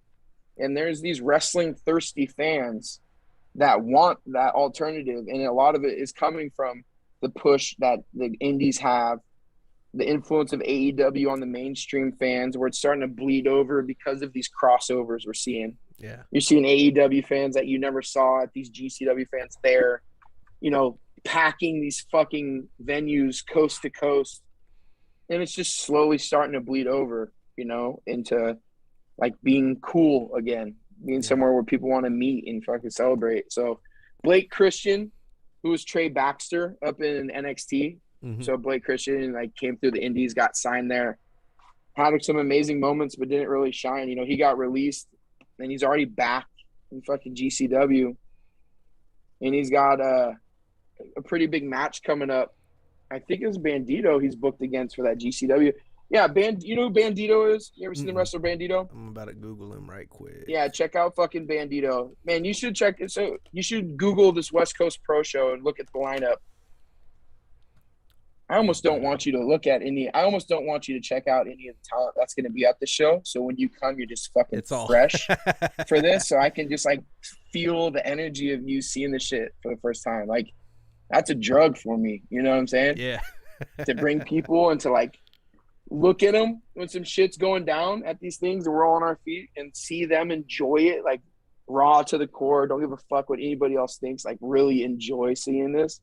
Yeah. Oh man, that's the ultimate. Yeah, I love that. Bro, that feeling I had at fucking UGWA, like, I mean, I used to go to, you know, WWF back when it was WWF when I was a kid. I remember I saw a triple threat with fucking number one contender match with fucking Stone Cold, fucking the Kane, and the Undertaker, all three of them. I remember as a kid, like, where was this at? In San Jose? Cow Palace.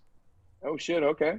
Yeah, I remember seeing that and like just tripping the fuck out and like seeing Steve Blackman just come in there like he's gonna beat everyone's ass, like nobody's business. Weapon, man. He's just a bad motherfucker. Like that was his. Yeah, he was. His gimmick was he was just gonna fuck everyone up. He was sick.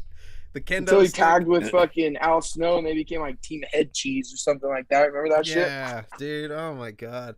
And you know, Al Snow was sick. Like Al Snow was always fucking sick. My ECW too. Like with the head. My favorite Al Snow match ever, and it's I don't know, most memorable Al Snow match to me was when they fucking him versus Mankind, when he grabbed the sock and Mankind grabbed the head, and then they did like a trade off. They were like it was like a standoff with their fucking shit, and then they switched it. Like it was just genius. Like Mick Foley had to put that together. I think that dude's a bad motherfucker. He was creative as fuck. Yeah, he was. He still is, man. Incredible. Laid a lot of great groundwork for what people. The pain and punishment that guy used to take, with just the most fucking bumps to the concrete, bareback and shit like that. Those matches with Vader in WCW in the early '90s when he was just getting squashed on concrete full speed, like ugh. That shit was Maniac. That guy's fucking crazy. But I read his book, Have a Nice Day, and like, when he talks, you read that book? He fucking. Oh wait, yeah, that one came out long time ago, right? Early 2000s. It was his first. Was that his first book? Yeah. Yeah, where he talks definitely read that one. Yeah, he's like all the other dudes were fucking, super ripped, and I knew I didn't have much to bring to the table in terms of that, so I put my body on the line. I could take a bump. Like, he's fucking nuts. Worked for him. He can't walk right, but man, he's got a legacy. Yeah, I know. Fuck, right? That's fucking nuts. Have you seen the early '90s stuff? IWA Japan, the King of Deathmatch tournament with like him and Terry Funk and those guys over there, like their legendary barbed wire match that they had. Yeah, that was like fucking. That's what I'm saying. Like that's what Tony Vargas referenced when he was talking about like the difference between a cheap pop with a death match versus people crafting it like art. Right? Like you can do not too much shit and still building that tension in the crowd is like the biggest thing. It's I'm gonna fucking get this motherfucker and poke him with this or stick him with that. But like, I watched a match where the first time I ever seen Legos in a fucking match, and I think that's the funniest shit too, because it's kind of like it's like some comic relief. It kind of breaks the tension a little bit when you see some fucking Legos in the ring, but that's no good at the same time. But oh no, what's his name? Or fucking Phoenix Kid, dude. You seen him go through the glass with the Legos on it? On YouTube, bro. Oh yeah. The whole time I was watching that honestly, I think those might have been my Legos because we went to a flea market up here the morning of a UGWA show and we spent like fucking $40 on Legos. Yeah. And we brought them down for a death match. I'm not sure if those might have been the same one, but we mixed some fucking thumbtacks in there too and gave it off to him. I remember Supreme Pro Wrestling is this company up in Sacramento, right? And they used to run out of this church. And I used to go up there by myself. I would make the drive. Sacramento is like hour 45 from here. Yeah. 2 hours with a little bit of traffic. But so I would go up there, and it was in this church. They were doing wrestling, really fan-friendly and kids and shit. And I'm here because Jeff Cobb was up there and JR Kratos and Adam Thornstowe, early Carl Frederick. So there's some really great shit, but there's also some really goofy shit. But they were doing some death matches, and they put out a fans bring the weapons. They'd say, bring weapons, we'll hit each other with shit. And here's me, right? Weird death match fan going to church shows. I went home and I was like, I'm going to find all the light tubes I can. I'm going to make some gnarly thumbtack fucking weapons. Yeah. So I made bats with thumbtacks. I brought a spool of barbed wire. I brought light tube boxes. I brought a bundle of light tubes and a whole box of tubes. And I showed up and everybody had like WWF Survivor Series chairs or like inflatable stuff. It's stupid things. And the promoter just looked at me like, what the fuck are you doing? We're not going to use any of this. And I was like, not even the light tubes? I'll give you the light tubes. He's like, no, man. What the fuck are you thinking? And it's just funny, right? You just get all warped. You're like, oh, I can't wait to see people use this shit. And you're like, those are humans looking at glass and going, fuck you, dude. Get the fuck out of here. I hit my shit with that for 50 people in this fucking church. I saw this shit in IWA Mid-South out in Indiana, and there were like 40 people out there, and they did a lot more. So, yep. All right, respect. You guys do what you want. Fucking, that's hella funny, man, because I asked Slash, I was like, how much money do you spend on fucking light tubes, man? I was like, you got to have like a fucking discount at Home Depot. You buy so much of that shit. And he was like, dude, I don't buy the shit. He was like, I fucking come home and there are boxes of this shit on my doorstep. I was like, oh, no way. Like, that's fucking crazy. Like, but it's so sick. Like, like the community is so fucking raw. Like, that's how like the metal community is too. It's like people always come together to like make the shit happen, Right. Yeah. It's like just as like recent clip that's going around and it's kind of viral, like after the horrific shit at Astro World with Travis Scott. Yeah. And how everybody like portrayed him as not giving a fuck as these people are dying during his shows. And then like clips are coming out. There's this clip of a Slipknot pit and the homie pushing his buddy around in a wheelchair. Yeah. Like, and the dude in the wheelchair just fucking raging. And it's like, look at that, dude. That's the community. These clips coming out. I love it. I love that community spirit. Everybody smash. Even if you get your ass kicked a little bit, right? We're here to have a good time. Yeah. I remember getting knocked down in the pit. I get picked right back up. Like, that's the coolest shit, there's some fucker hardcore dancing in the pit. And I'm not against hardcore dancing. Is that like flailing, like swinging punches and kicks? Arms and legs just going crazy. We used to joke about it. We used to say, oh, that's the guy that's too scared to mosh, he does that so no one goes near him. But there was a guy doing it in the middle of the fucking pit. Like, everybody was running around and, he was just going crazy. And I wasn't paying attention. I get pushed by somebody else, and I got kicked in the fucking... Dude did like a spin kick on me, like some Jet Li shit. I was like... I remember getting knocked to the ground, and then some like punk fucking with like the punk vest on grabs me, pulls me up. Like, dude had like a mohawk. And I remember seeing that fool when I went in the pit, and I was like, I don't want to go near that guy because he's going to fuck me up. And that's the homie. He picked me up, and he was like, good, pushes me, and I keep going. And I'm running. Let's go. Through. And this is at Warped Tour, Vans Warped Tour in like 2011, I think, San Jose or Santa Clara at the Shoreline Amphitheater. Yeah, I remember seeing that shit, and like it was the coolest shit, man. One of the best experiences I ever had. But yeah, it's like, people just pick each other up. I was afraid of the large crowd. I've always been afraid of large crowds. I've always like, I used to have a what's it called? Irrational fear of being dosed at a party, because my pops used to always tell me. I remember I was like in 3rd grade and I was about to go to my first sleepover, and my dad was like, don't drink your fucking, don't leave a drink down. Bro, I'm 8 years old. I'm like, come on. Don't leave your, if you put a drink down, someone's going to put acid in it, man. And if you take acid, you're going to see holes in the ground for the rest of your life. You're fucked. It happened to my friend. And I was terrified. Don't touch, when you're in San Francisco, don't touch the buttons to cross the street. People put acid on them. Wear long sleeves. They're going to try and drop them on you. All it takes is one drop, and you're fucked for your life. And, damn, son. yeah, I grew up with, like, an irrational fear of that type of shit. So, like, you know. I wouldn't call that kind of outside pressure or an irrational fear. Yeah. That motherfucker is rationalized to me hearing your story. Yeah, like, I was, like, so spooked of, like, large crowds, you know, for a long time, and, like, fucking just any situation. Like, it was something, like, always in the back of my head. Like, so, and it didn't help that the first time I went to Hate Street, like, you know, after already having this fear, I'm there for like 5 minutes and some hippie dude tried to sell me acid. Like, right when I'm walking out, I'm like, all right, whatever. Yeah, it's not that bad out here. And some guy goes up, hey, you kids want to buy some acid? I was like, oh, fuck no. My dad was right. This is the motherfucker right here. All along. This is the guy right here. Fuck that. And I remember like hella tripping off that until I ended up going to Chico when I was like in my early 20s. I went out there and, like, you know, lived out there for a little bit. I was in the music scene and shit, so I was like crashing on couches and like doing hella shows with people.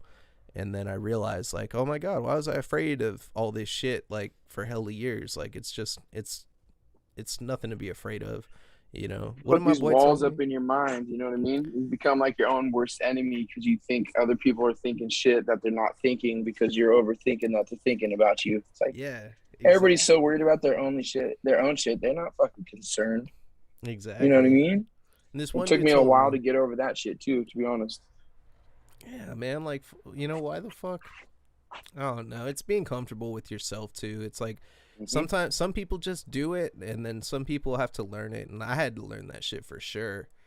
Like, I don't give a fuck what people think about me anymore. I'm old. It's a freeing way of thinking. You know what I mean? You know. Like, I mean, you're gonna be a dad and shit. You know what I'm saying? That too. The person that gives a fuck about you is the ones that really matter. You know what I mean?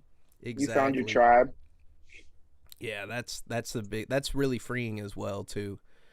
You know, being able to have a family and just knowing, like, okay, like, I got people that are here for me no matter what. Nobody really fucking matters. But it's the cool thing is, though, it's like by exploring these communities, I'm finding people that are cool as fuck. Like, you're hella chill. Yeah. Everybody I have on the show is cool as fuck. And, like, what's everybody trying to do? We're all just trying to, you know, be passionate about the shit we enjoy, you know? So it's absolutely. Like, I think that shit's awesome, man. Like, you know, I think it's awesome too.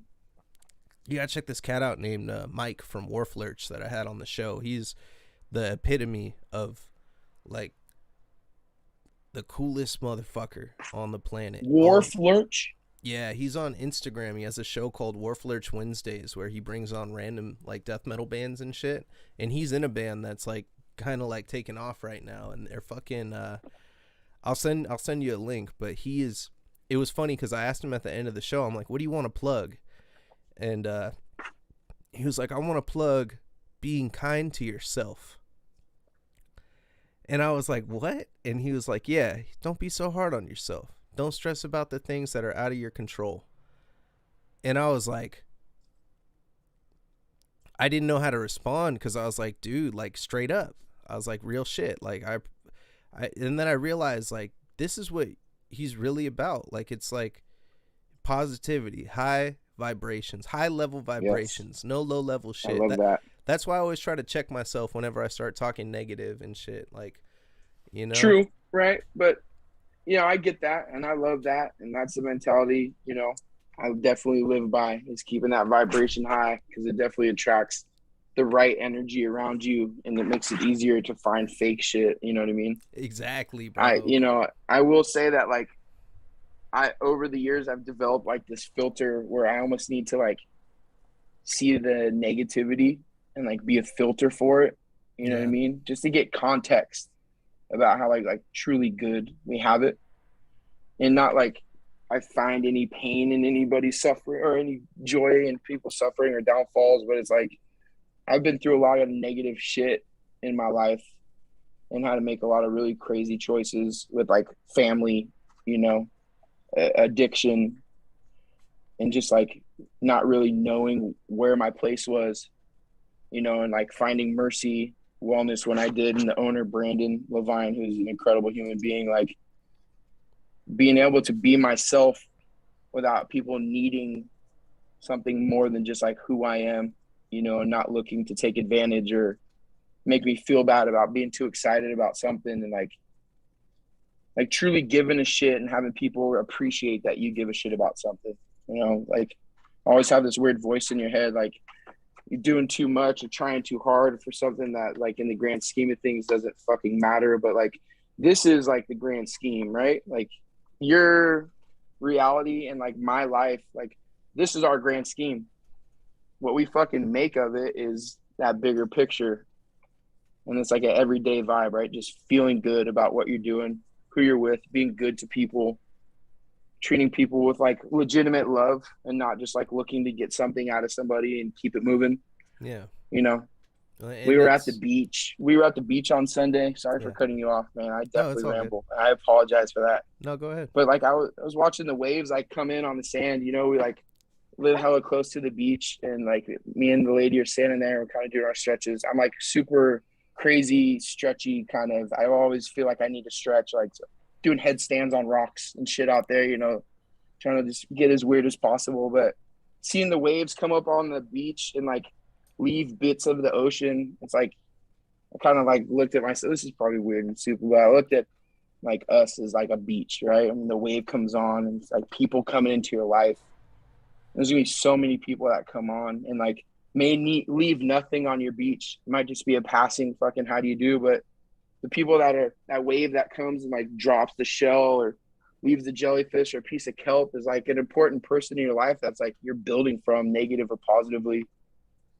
And like just taking those experiences and knowing how to filter it and not overreact when something might not rub you the right way, but still being true as fuck and defending yourself. You know what I mean? But yeah, man, I vibe with that Wharf Lurch guy, and I probably would get along with him because he sounds cool as fuck. Yeah, that's fuck. Damn, that's some heavy shit. I gotta clip that. Man. That was fucking wow. I feel that. Appreciate that. I've had fucking like epiphanies from the beach too, like looking at shit. Like I remember that's a total trip that you fucking say that, man. Like one time I had gone through a very rough time in my life. It was like one of the most emotional times I ever was in my life, and I remember I went with my boy to the beach. I was like, let's go to the beach and play baseball or whatever the fuck. I was over in like Montera, and you know, I was just looking at the water and shit, and I was like, this shit's still here. It's still going. Like, you know what I mean? Like fucking it doesn't matter like what the fuck is happening. Like everything happens and shit just continues to go on. Like, and I remember like finding peace in that shit when I was looking at it and thinking about it. Like, fuck, like I'm literally sitting here tore up over this shit. There's this shit right here that's hella bigger than me, and it's gonna be here forever, and I'm gonna be fucking gone, just like all this shit here. Like, it's fucking humbling. Yeah, bro. Like, that's fucking weird. Like a little like unrelated, but lightweight related to what you were saying. Yeah. But fuck, yeah. That's crazy, man. Yeah. Yeah. I know you know, seeing this shit and this experience is much bigger than ourselves, and like us having our role in it it's kind of weird, right? Yeah. Especially with kids coming. Like you and I are pretty much in the same boat right now. We're like, there's times I wake up at like 3:30 in the morning and I question every bit of it. You know, I walk around with a confidence in myself because I'm very confident in shit that I could do and provide for my family and protect what I have. But like, just questions that have never come up to me before. That's like humbling and introspective as fuck, you know? Yeah. And like, are you ready for this? Are you fucking ready? And it's like, goddamn right, I'm ready. Yeah. But just that those questions are there, it's like an amazing experience right now, bro. Like, I'm so thankful like you are in that experience right now too, and I hope your lady's doing amazing. Yeah. I hope Oh she's yeah. feeling great. But yeah, man, life is fucking crazy, and it's getting crazier. Yeah, it's insane, Yeah, man. I like we I got a chance fucking to make it right though. that's like the biggest. It's funny too because I got a cousin that's hella down on having kids. He's like, "What? That's selfish. Why would I bring someone into this world? Like just all negative shit. Like this Yeah, world's so fucked up. Why am I gonna bring more fucked up people in this world?" I'm like, no, no, no, no, no, no, no, no, no. Like you have a chance to bring someone into this world, and then all the mistakes that were made with you, or all the mistakes that made you fucking you were able to learn yourself how to be a good person. Like you can make another good person for this fucking world. Like and it's like, and it's not even so much about making a person, but it's like about giving them that, like, it's like our kids, some people feel like their kids owe them shit. Like there's a lot of cultures where people are like, oh well, my kids need to take care of me and they need to do this. It's like, no dude, our kids don't owe us shit. We owe them fucking everything. Like, bingo. because you know what I mean? Like that's something I'm like super pumped about, and I stress about it. I stress about Yeah, it because I'm like, it's a healthy stress, I feel like, because it's it's keeping the fire under my ass. Like, okay, yeah. I need to do the best job that I can do, when the kid comes here, because I have to do everything right. I have to fucking, I don't want to, Be the example you wish you had. You know what I'm saying? yeah, like be the These lessons man. you look back on now and you go, fuck, man, like this would have been cool when I was this age. This would have been fucking cool to know. Like, yeah, it's all right. It's gonna feel weird when you pee later on in life. It's like shit like that. Like Yeah. you don't have a whole lot of sounding board to bounce shit off. Like I know me and my pops are close, but there's certainly like a wall when it comes to conversations about real life shit. You know what I mean? Yeah. It's So like like that breaking that down. taboo. It's like I don't want to have that in my home when I'm talking with my kids. I No, mean, there's some shit I'll be like, hey, like maybe that's not conversation necessarily for me. That's for the homies maybe, or some shit. But I'll let them know it's cool to have yeah, that yeah, yeah, conversation. It's absolutely. not something that and like being able to listen to my kids is something that I think is important that nobody really does. Like, or I mean, not nobody. I mean, some people fucking do it. Shit, I had friends that were cool as fuck with their parents. I had friends that I would be stoked to go kick it with them because their parents were just like so dope, and like I'd be like, fuck man, like this is what it's like yo, you're stoked to go hang out with your parents and do some Yeah. shit, like, you know what Yeah, I I mean mean? that's how like my high school years, and then like my pops and my mom got divorced when we were like 14, and then my brother Kyle, he's like 18 months older than me. So our parents split when around then, and like my dad's house was always like that, was like the family environment, that cool, like everybody coming here, and while the moms was kind of a little bit more like the hangout spot for the homies and shit. And then my dad had our littlest brother Jacob, who's going to be 21 this year, which is crazy, but like had that big time like family, like being there for that little brother, like sports thing that we didn't have. And it's weird. Get Yeah. on a tangent. I'm sorry. No, I feel that, bro. I remember, fuck, there was so much shit that I wish I could have done, but I didn't, or like I wasn't exposed to certain shit. And Right. I want to give my kid that opportunity for fucking everything, bro. Like, You're gonna be a good dad, man. it's I'm stoked for crazy. you. I'm Yeah, that stoked for you. shit's, That's a very good way to look at shit, brother. whew. It's, yeah, We're man. there. I'm juiced. I'm juiced. Yeah. Man, I thank you like a lot for like having me on. Like honestly, this is the first time I've ever been on a podcast outside of like calling into Pod Van Dam, which is a Yeah. very good wrestling adjacent podcast that I fuck with heavy. But this is like the first time I've ever been interviewed outside of a workspace. So much love for even like giving a fuck about wanting just to bullshit and talk about it. Like I love it.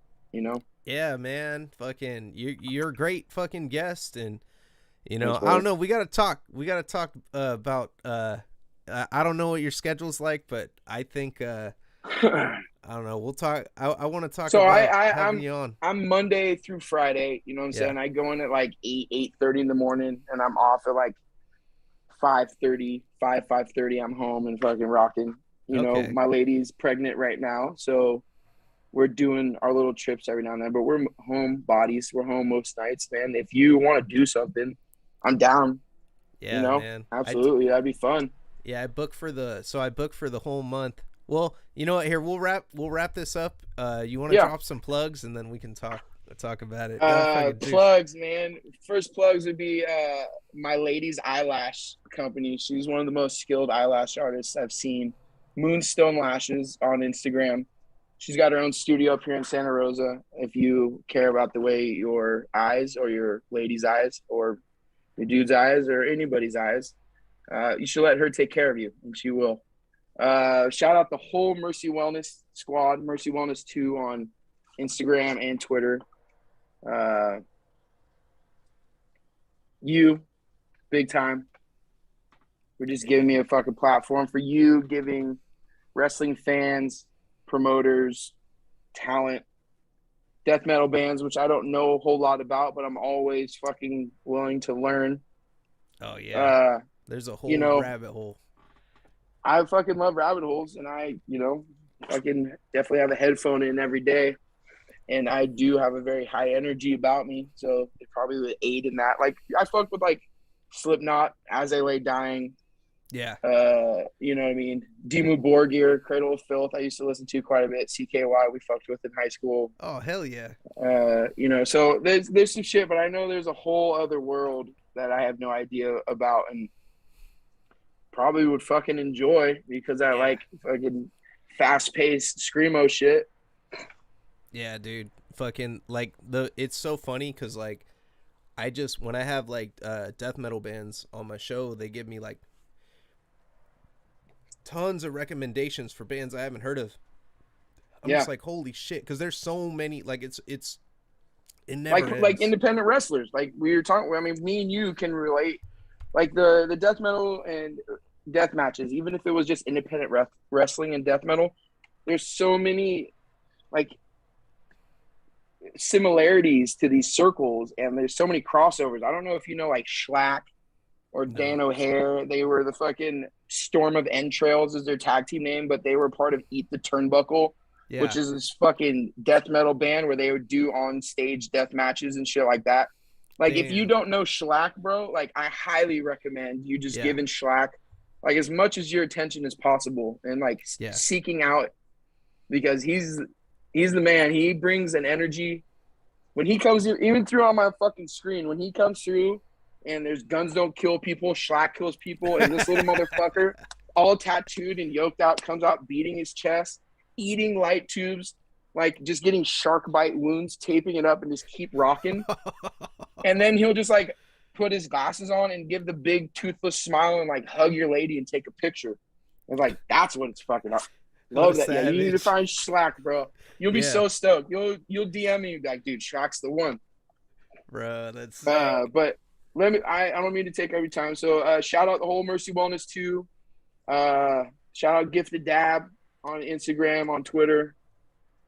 Shout out Jonesy. Shout out the whole GCW squad. Shout out West Coast Pro Wrestling. I can shout out forever. This is probably hella cheesy, whatever. No, go for it, man.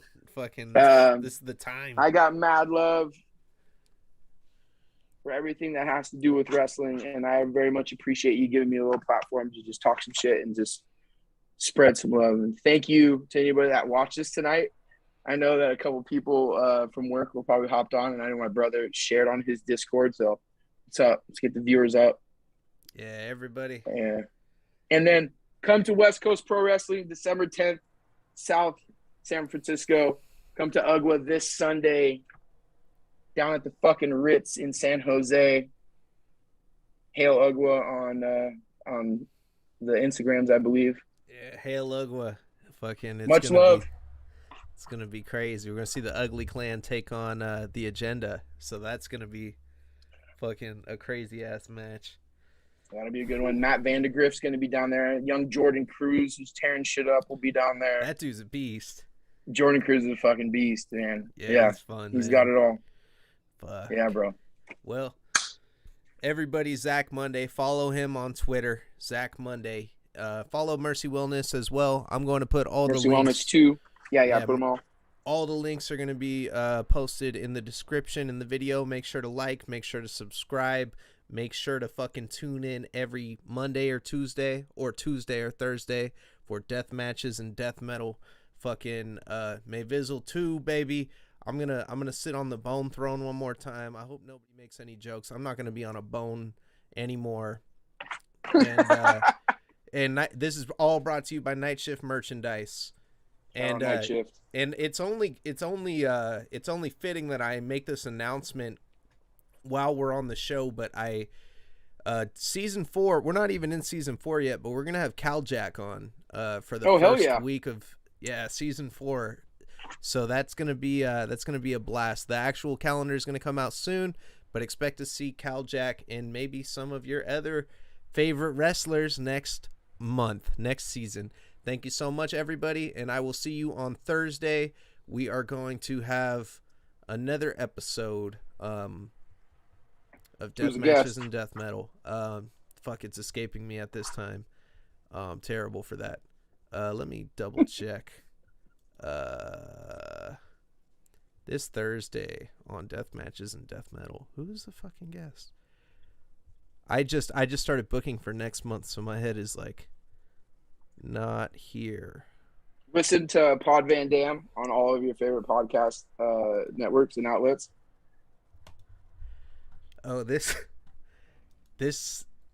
Monumental Discharge will be on Death Matches and Death Metal this Friday. What a fucking name! Yeah, they are. They're an awesome band. They're signed to Barbaric Brutality. Thank you, Mike, for putting me in touch with them. And Monumental Discharge, you got to see them.